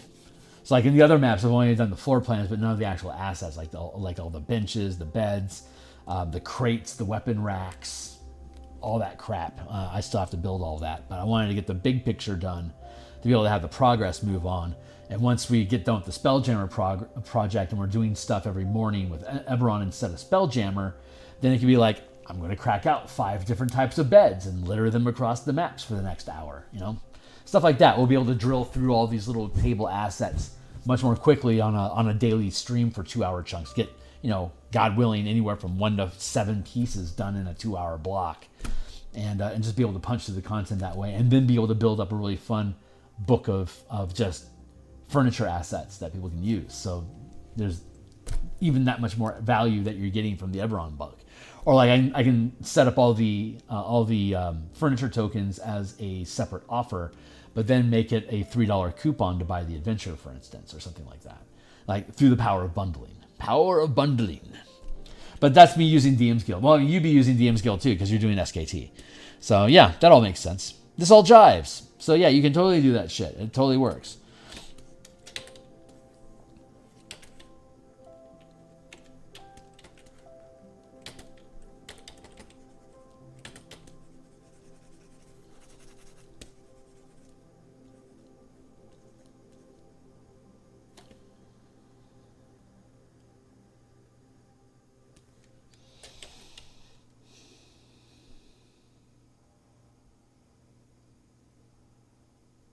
I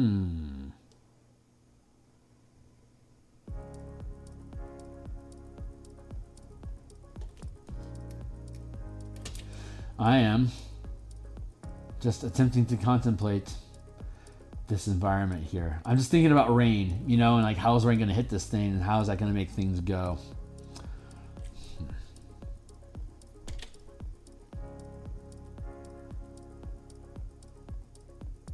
Well, I'm obviously going to have to build a roof for the deck. So let's get cracking.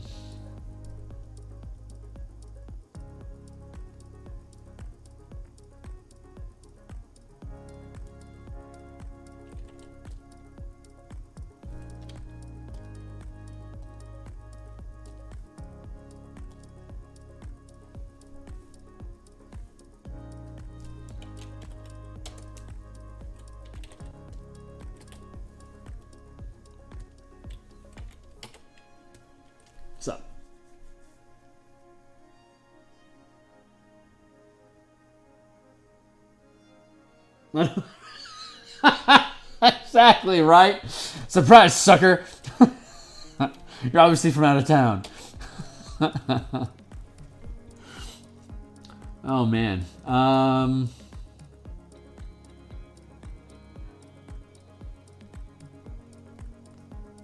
Fucking little deck piece. Okay, we have to fix that.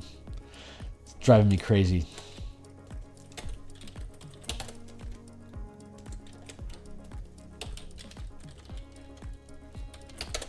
I'm a professional cartographer. Yeah, good luck with that, pal. Good fucking luck.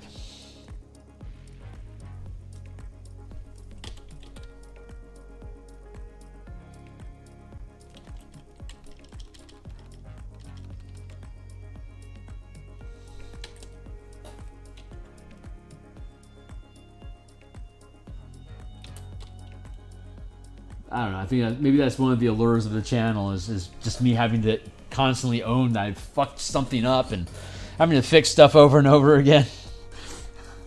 Constantly having to self-own myself just to keep myself from having any kind of an ego like whatsoever, completely unearned.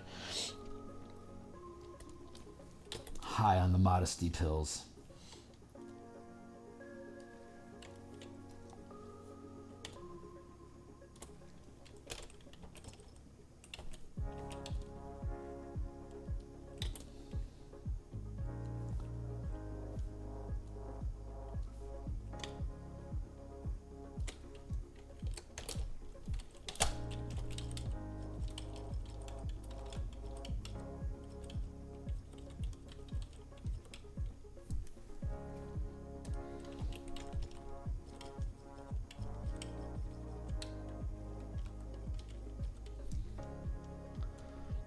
Let's do this.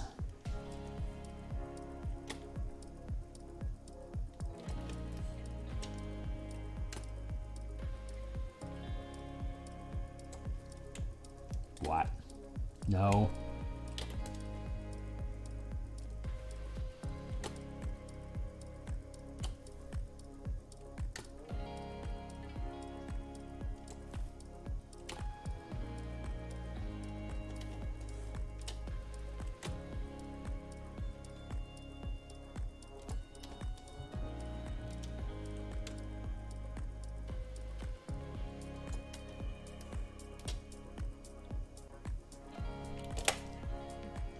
Let's go. I think there's more notes. Hold on. Let me fix my mistakes. Wrong piece. This one.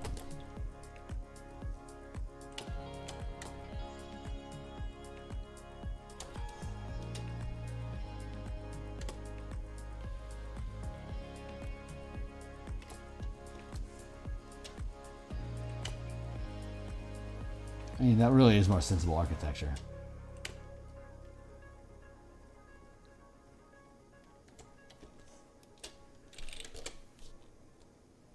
And now the recalibration begins.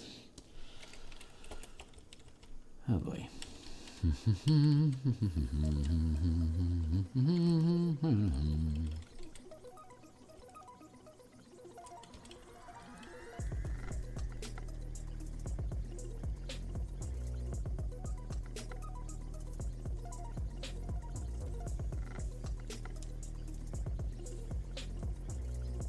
Yeah, that's proper. How do you quickly sketch to erase? What do you mean? How do I do? I'm using. Well, this is Photoshop, and so I have my I have a WSAD keyboard set up basically. The B button is for brush. The R button is for smudge. B brush, R smudge, E erase, W for wand to surround stuff. A is for lasso, asso. E is erase, and then S is make things smaller. D is make things bigger. So brush is bigger, and then I have the rotation of the pen. I can also control Z is back, Control Shift Z is redo. So Control Z Z Z Z Z Z Z Z Z, and then Shift Control Z Z Z Z Z Z Z Z Z, and it's calibrated to 200 actions. So I can rewind up to 200 moves, and as long as I don't touch anything, I can forward up 200 back to my current condition again. So I can bounce back and forth in time that way. And then I have literally all my keys sit inside of this range, and then I can hold down, like when I'm on the Z tool, like when I press Z, that's the zoom, and I can press down the space bar and it turns it into a hand, and then when I let go of the space bar, it turns back into the zoom. E, and then D, make bigger, and then B, and then right click B. I tap the back of my pen for a right click. I tap the front of my pen for a left click. I tap for a left click, and then I tap and then hold and drag for drawing. And then it's a three-dimensional brush, so it has two transponders, one here and one here, and they both reflect radio signals. So my board is emitting a radio signal that hits this one first and hits this one second within a microsecond. So whenever I tilt it like this, it gets a new read of how far off the ground is this compared to where this is at. So it knows that it's changing its dimension and where in the dimension it's changing. It's an incredibly complicated piece of machinery. It's fucking amazing. Fucking love this tool. Wacom is, I don't know if all of them have it. I just know that Wacom does it really well. I have no reason to try anyone else. Their shit is cheap. I can buy a replacement in 30 minutes at the Best Buy store that's next door to me. I just use a cheap little shitty 6x9 tablet. It's like 200 some, well, I think it's like $300 now, but still, it's cheap. So I can do all, it's a fucking great tool. Fucking great tool. But yeah, I keep all my keys within this little block, and then even like when I'm doing, the only time I stray from that is I'll use my right hand to hit the number pad to change the the opacity or the strength or the size. Typically, I'm changing the opacity of a pen with the number pad, and that's the only reason I ever use my right hand to press keystrokes instead of this one. So.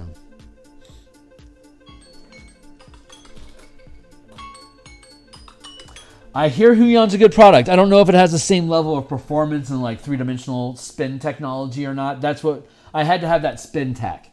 That's the only way I could do Bob Ross painting. Like his fractal brush method is just, it requires being able to rotate things and to have that Z-axis rotation. I have to have that. I can't do his work otherwise.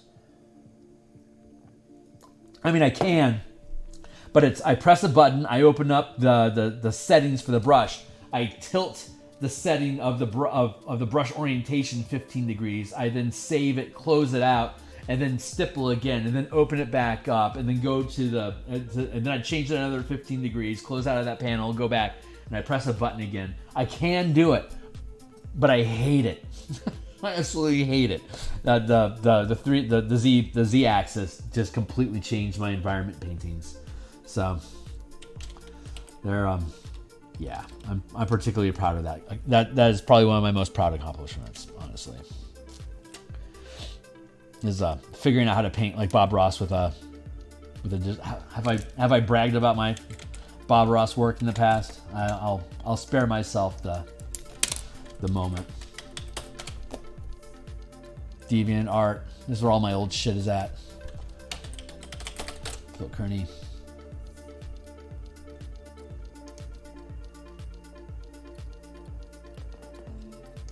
Phil Kearney.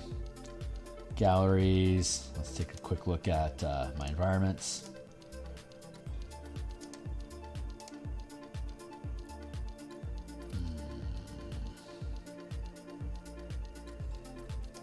Yeah. This is Bob Ross, like a Bob Ross style of painting for this environment.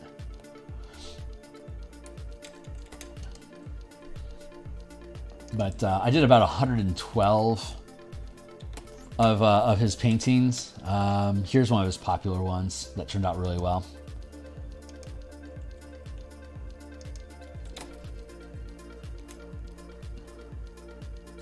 You can see the brush strokes as you zoom in closer. You can see the fractal nature of these little bushes that I created. Those things are fun. But let's see. That was one of my earlier pieces. Let's see, where am I at now in my work? Oh yeah, this is a book cover that I made.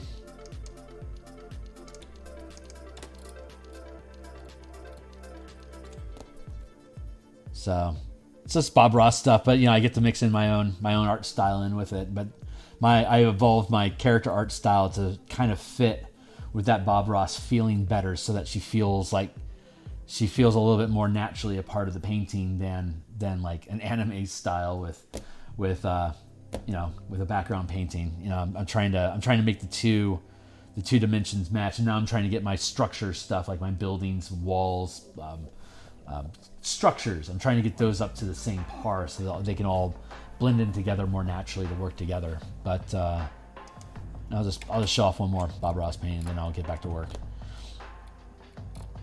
Let's see.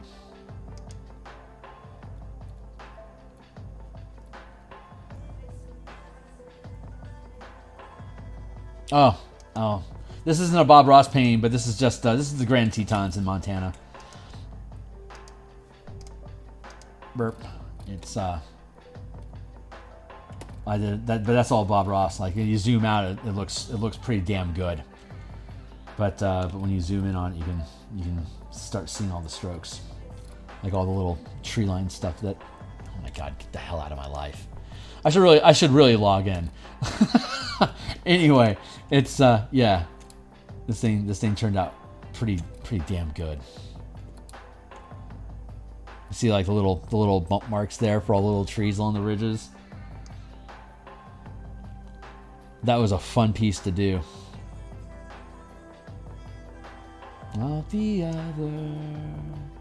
So you can totally tell it's just paint, but like when you scroll back, it looks pretty damn good. So I've gotten my environments, my landscapes to this level. Like this took like 6 hours. It was like ridiculously easy to do, but it took a little while for me to figure it out, right? But my environments have gotten to a pretty solid state at this point. Like, I'm really comfortable. I can easily I get approached for environment commissions occasionally. So, and they're so easy to do, I'll say yes. But I need to get my architecture up to gear as well, so that I can start, inserting more buildings and stuff into things. And then I have to make sure I get my people up to snuff. So like when you really push one aspect of your art like to a real degree, and everything else is lacking that same level of quality, you have that that Miyazaki sort of effect where you've got these gorgeous environments and these animated characters. It's like, I get this is a style choice thing, but I would rather be able to get closer to like a really good stylized realism for humans and structures, to be able to just make all that stuff mesh together a little bit more naturally. And that is one of my challenges I've chosen for my life. So cheers to that, I suppose. Anyway. Oh, hey Tyler, it's good to see you, my dude. I do not mind being in the background at all. But yeah, so we're working. We're theoretically working. We're more like doodling and talking shit. To be honest. Do I want to?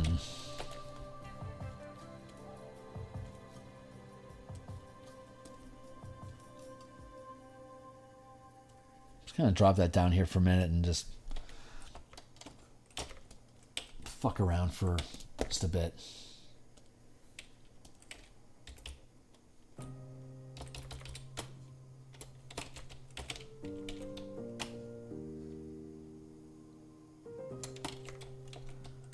So that works. That.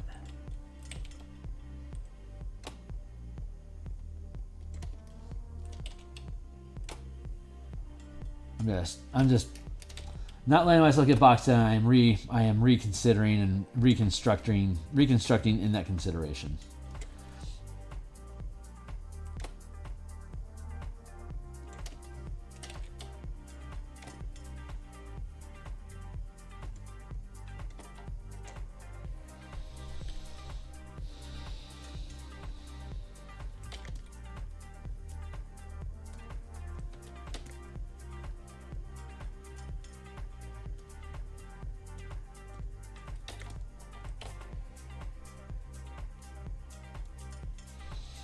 Let's see.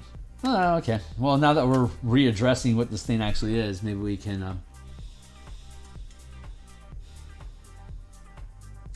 approach this from a different angle. You see what I did there? Angles. Yes. He's clever.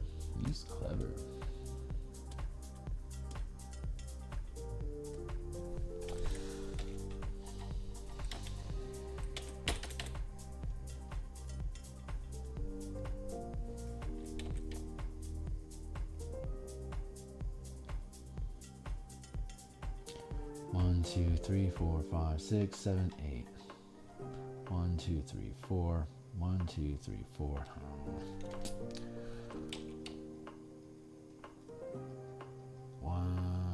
1, 2, 3, 4, 5. Okay, so something like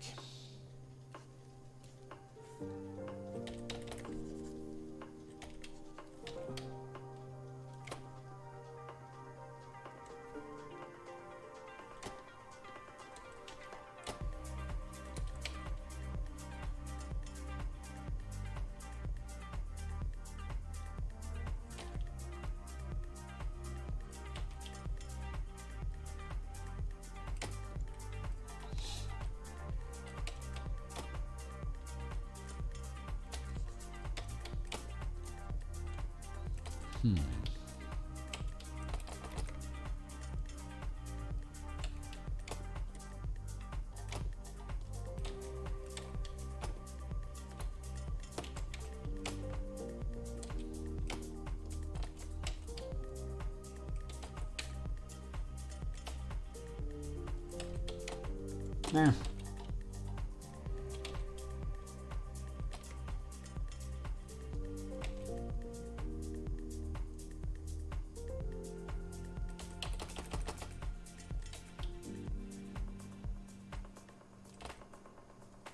How much time do I have left?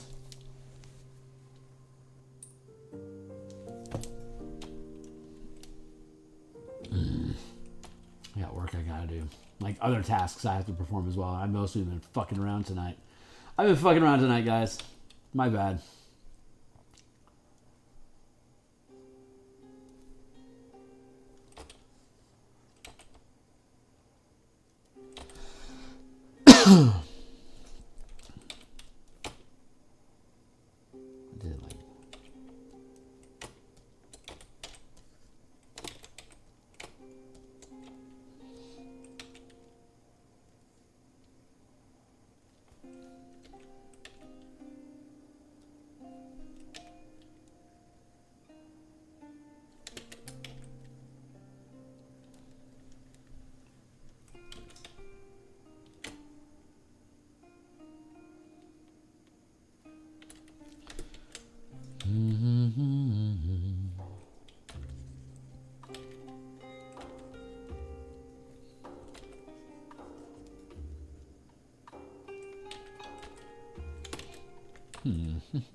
Let's 1,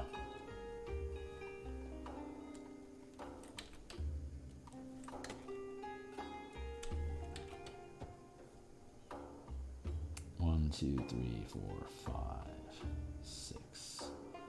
1, 2, 3.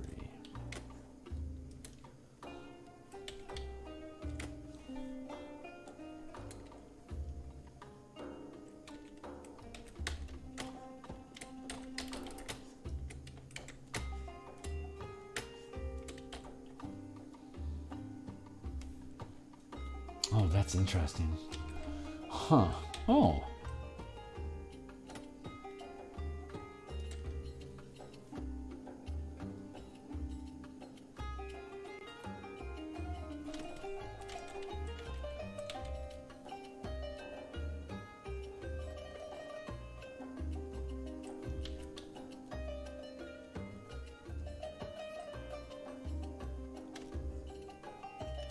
Oh, there's an elevation change. What a bitch.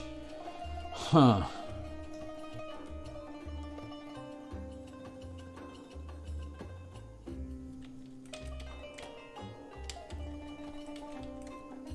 Well, that's fun. Okay. Hold on.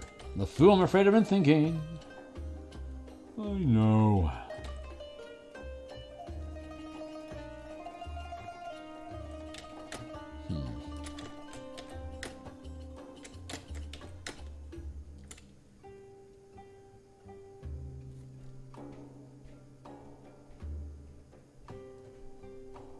Oof. Man, oh man, this would be a lot easier if I built this more smart. But I can sense something's here. So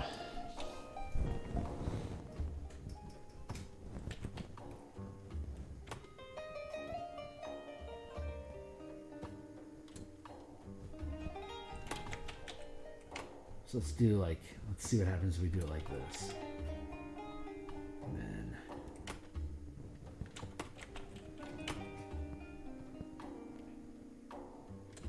here and here, right? And then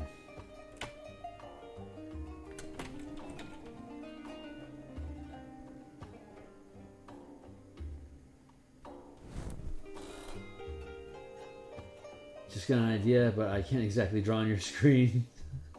So you're gonna cheer me on. Thanks, mate.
This is how it looks from this direction. So I'm positioned here looking this way. This is what this building looks like.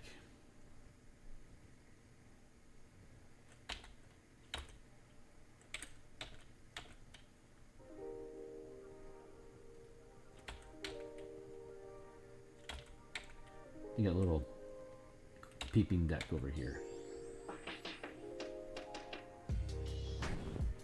That is essentially what this building is right now. So what I want to do is introduce, I think, some slope here somehow to push that back.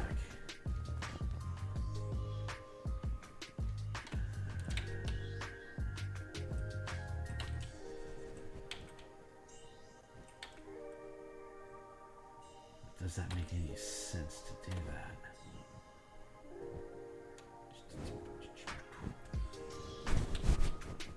And from this side, it's like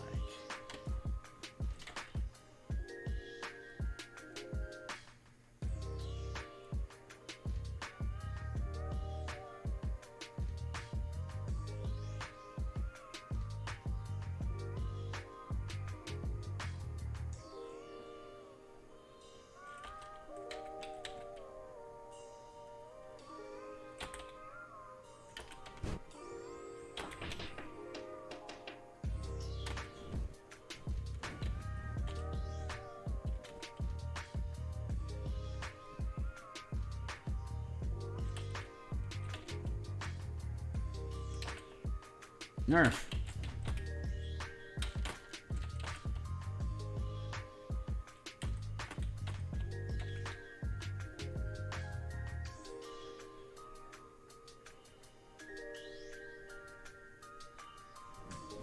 That's basically looking from this direction is what this is.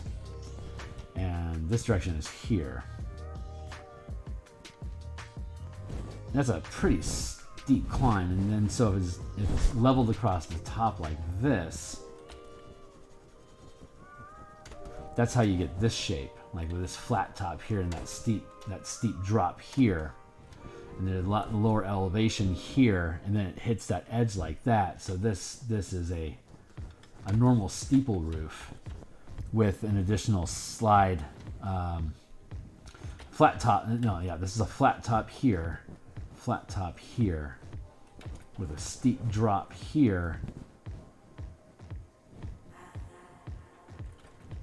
And that little joint there is right here.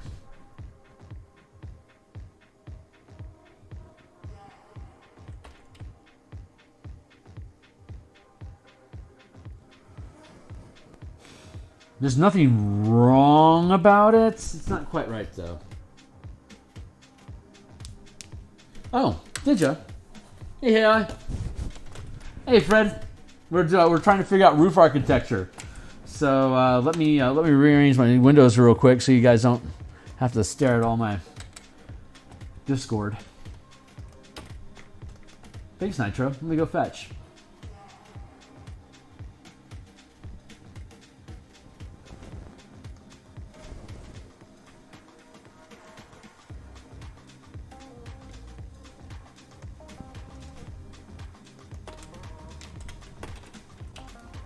Do tell.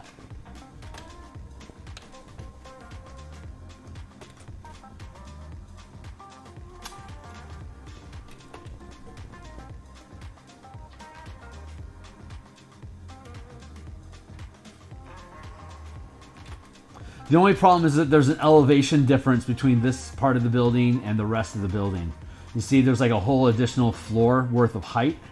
I'm not sure if that works that way.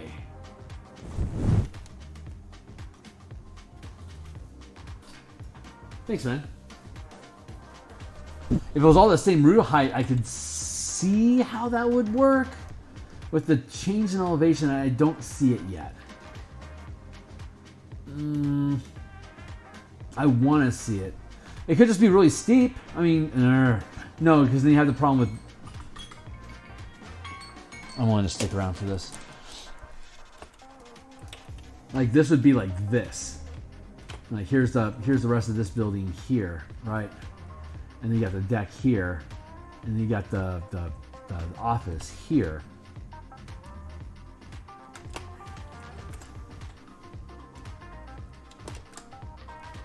Thank you.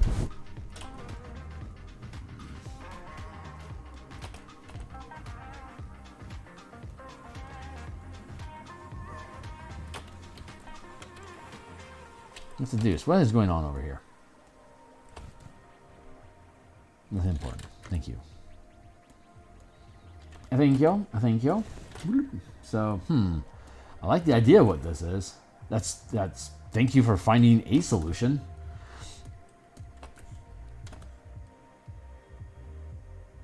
That's fascinating. Okay. So what can we do? What can we do with that?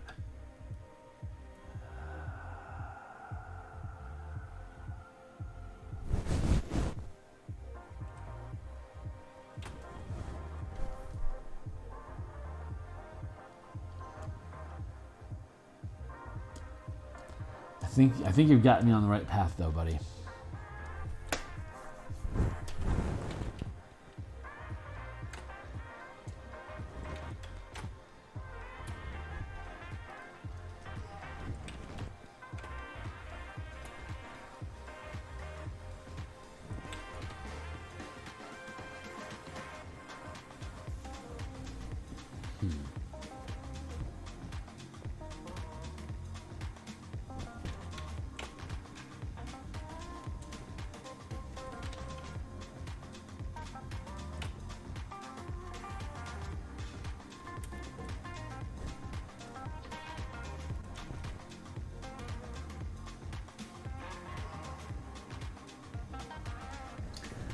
So this would be okay.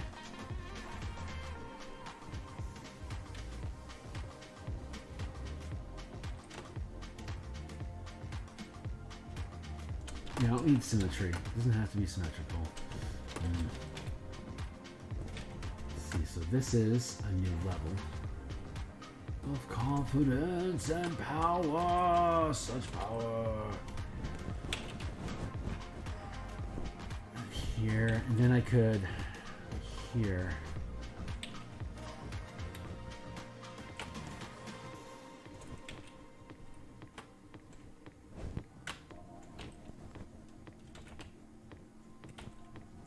Oh ho ho!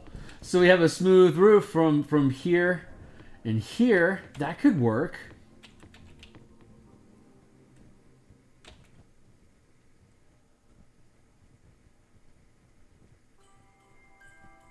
Could work. Thanks, Nitro. Maybe I wanna calm down on that curve a little bit. However long this is, I want that so it matches angles. So 1, 2, 3.5. 1, 2, 3. So about here. That should match.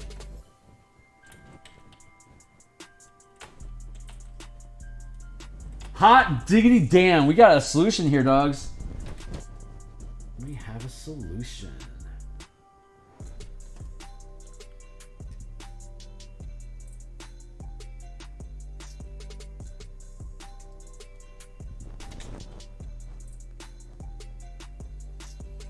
And then what, we want to have a small thing like that. It's a roof.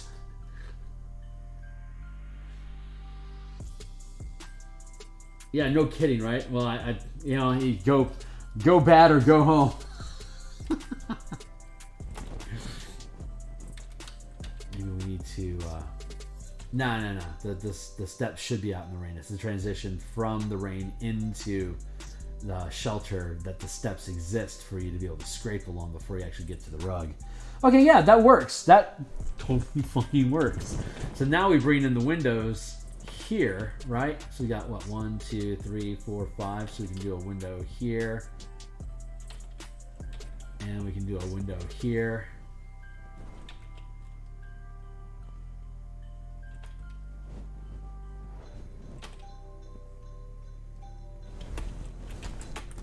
Copy paste, transform, flip horizontal now, baby.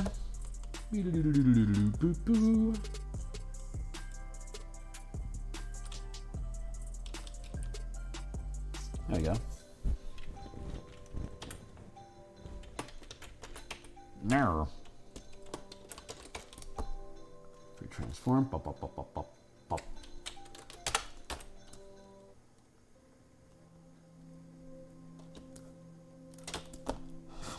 That's a great roof, man. Fucking high five to the world, dudes. Well done. Holy shit. I feel like I need a cigarette after that surgery. Jesus. And we can do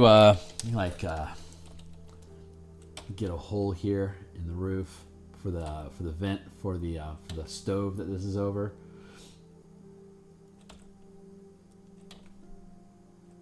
Something like that. I obviously need to clean this up now because it's a rotten mess, but fucking A, dude. Yeah. Yeah, that turned out pretty swell. Wow, that fucking lines up. I think it's going to be off center though. Hold on. Ugh, LeFou, I'm afraid I've been thinking. No.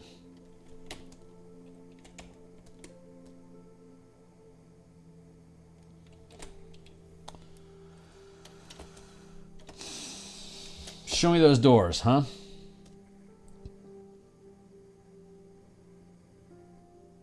Oh, hold on. Okay.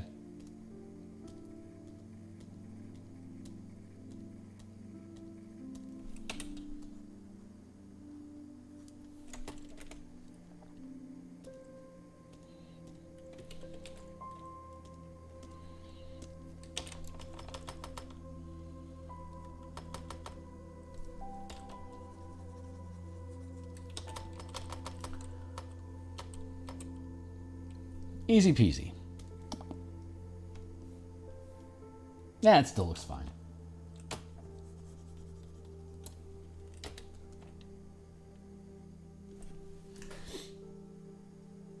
Just enjoying my friend getting happy.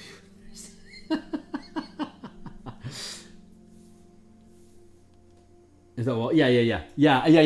I think this is all gonna be fine, and this is just like an overhang, obviously, you know. Yeah, man. I think this is totally gonna work. Now all we gotta do is it again. So from the top.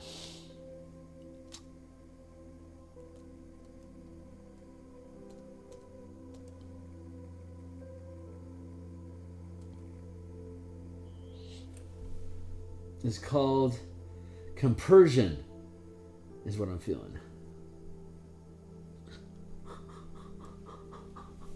Right on time. Oh my god, what a hot mess this turned out to be. Okay, well, yeah, let's let's do it all again. Second verse, same as the first.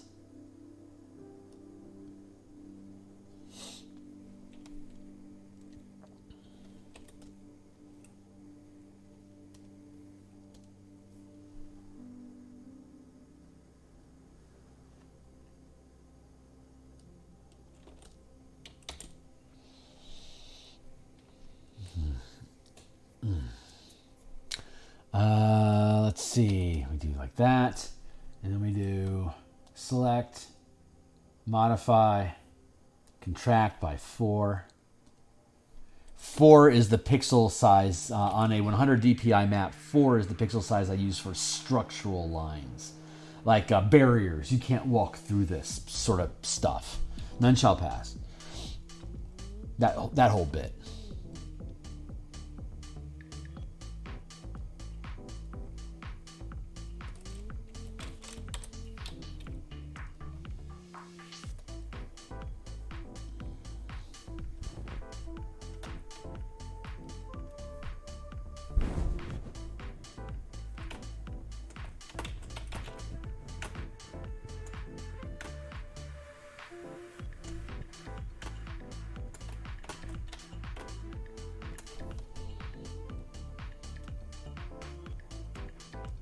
Good.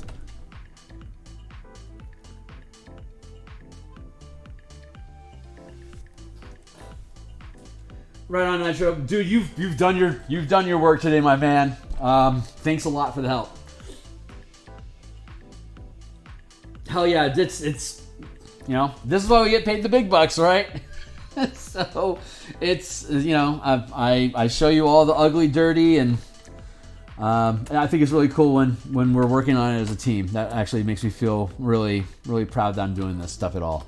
So thanks a lot for being part of the journey, guys. You're all fucking awesome. I'm just gonna finish up a quick mock-up, and then I'll probably call it for the night as well. So use 4 pixels for structural stuff. You know, we got a center line here.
That doesn't feel right.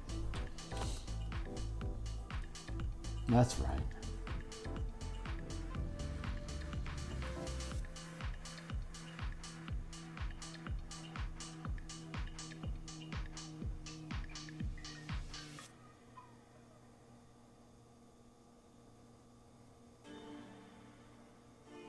Nope, that's the architecture. That's how it actually looks. So from this angle, that would be like it'd be like this.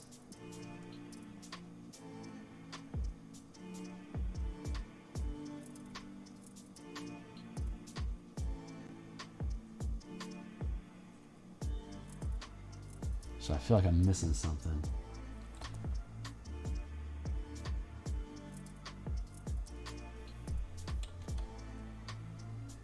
That's what, no.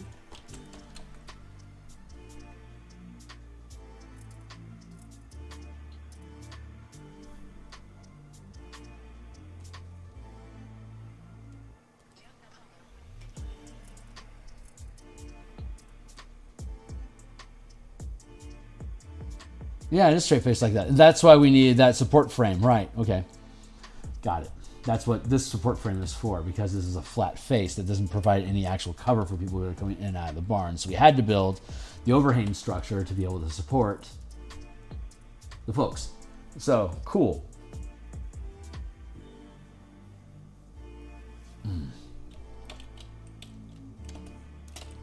That's an over-exaggeration, perhaps.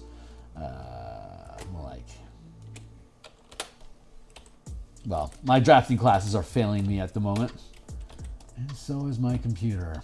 Get the hell out of here, you scallywag. Thank you.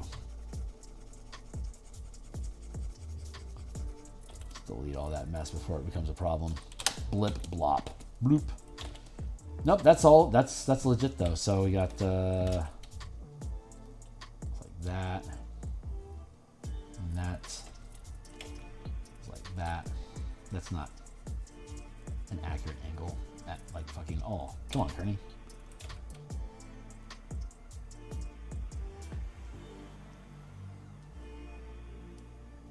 This far here. You know how this works, kid. Come on.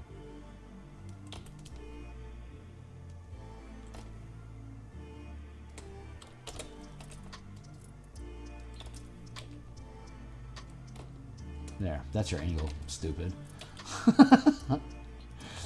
And that's a matching angle, so that is like that.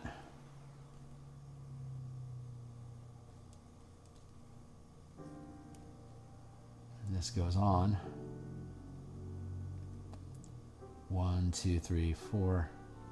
2, 3, 4.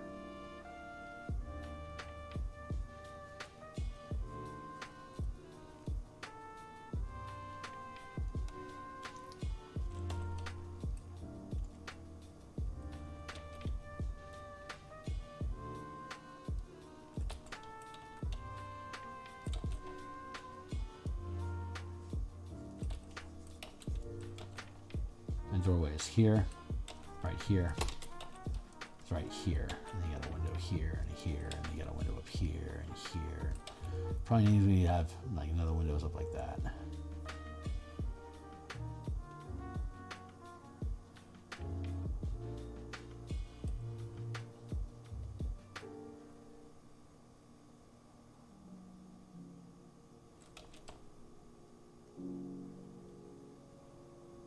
So it's like that.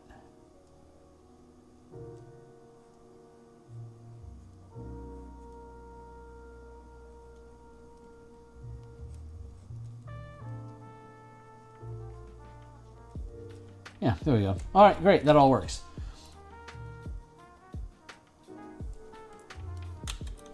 Bloop, bloop, bloop. Perfect. Cool. Okay, so that's the first one. The next one we'll do is the sheriff, which I think is going to prove it's a similar structure, so it shouldn't be any more difficult. We will come back and work on this one next, and then the rest of these are going to be considerably easier. I certainly didn't build these things easy, though, did I? That one's easy. That one's easy. This one's easy. Fuck you. This one's going to be similar to this one, so fuck you. This one, I should be able to build this one. Yeah. I can build it like this with like an extension off of it, like that little piece there. And then this one is just, this will just have a creased joint. Oh, which is perfect, which goes up behind. Nice. And you get the chimney here. So we can have this as an open frame here. So actually, it might end up being a lot like this too. So we got here and here. We got here and here are going to be similar to this one. And we got this, and this are all going to be very similar. So the rest of these we should be able to kick through pretty fucking fast. And that's what we're going to do on Monday night. So I'm going to call stream here for now. Yeah, this has been fun. I've had a blast. So I appreciate everyone's help. Thanks a lot for hanging out, guys. Good conversations. I was talking a lot about the campaign as a whole at the beginning of the session. So if you wanted to go back and listen to me, at some point it'll loop back around, and that's where you came in, kind of like back in the early days of films. Like they'd run the same movie just all day long, and they wouldn't stop. They would just keep recycling it. And they didn't have any specific starting times listed. You just showed up, sat down, and watched the movie in the middle of it. And at some point it ends, and then you catch the beginning of it, and that's where the expression, "this is where we came in," came from. Because that's the beginning of the film, catching up to where you actually came in. And you're like, oh, we're caught up now, let's go. Like, it was such a weird approach to film back in, like, not having set time. Well, I guess everyone didn't have clocks. I don't know. No, everyone had a fucking clock by the time they had movies going. That was the 20s. They had fucking airplanes, for God's sake. So, that's not an excuse. I guess it's just being culturally weird. Like not telling people when the movie starts just sounds just weird. Or maybe the culture was like, oh, it started 20 minutes ago. Fuck it, who cares? We'll just sit down and get through it anyway. Maybe that's how it works. I don't know. I don't know anyone who's alive back then to ask. That's interesting though. Anyway, catch the beginning of my stuff. I talk about a lot of crap. Hopefully you find some entertaining. I'm here 6 days a week. I'll be back again in 9 hours. We'll be doing more Spelljammer artwork, NPC creature tokens for Light as Araxis. And then Saturday morning in about 36 hours from now, about 9 a.m. Pacific time. It's 9 p.m. Pacific time right now, so PST 9 a.m.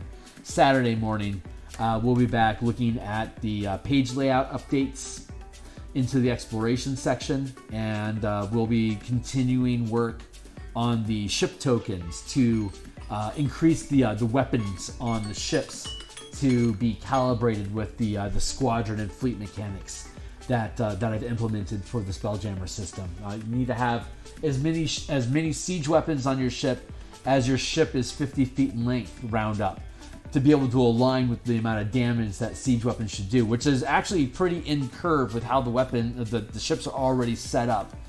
In Spelljammer, we just have the opportunity to, some of them add a little bit more, some of them take a little bit away, but for the most part, it's pretty even. And then we get to add in all the mounted weapons as well. And we still need to establish an official icon for those weapon systems, which we will probably develop on Saturday. And then we'll be back next week, Monday through Saturday again, and we'll keep looping. And I will have the week of May 15th through the 20th off.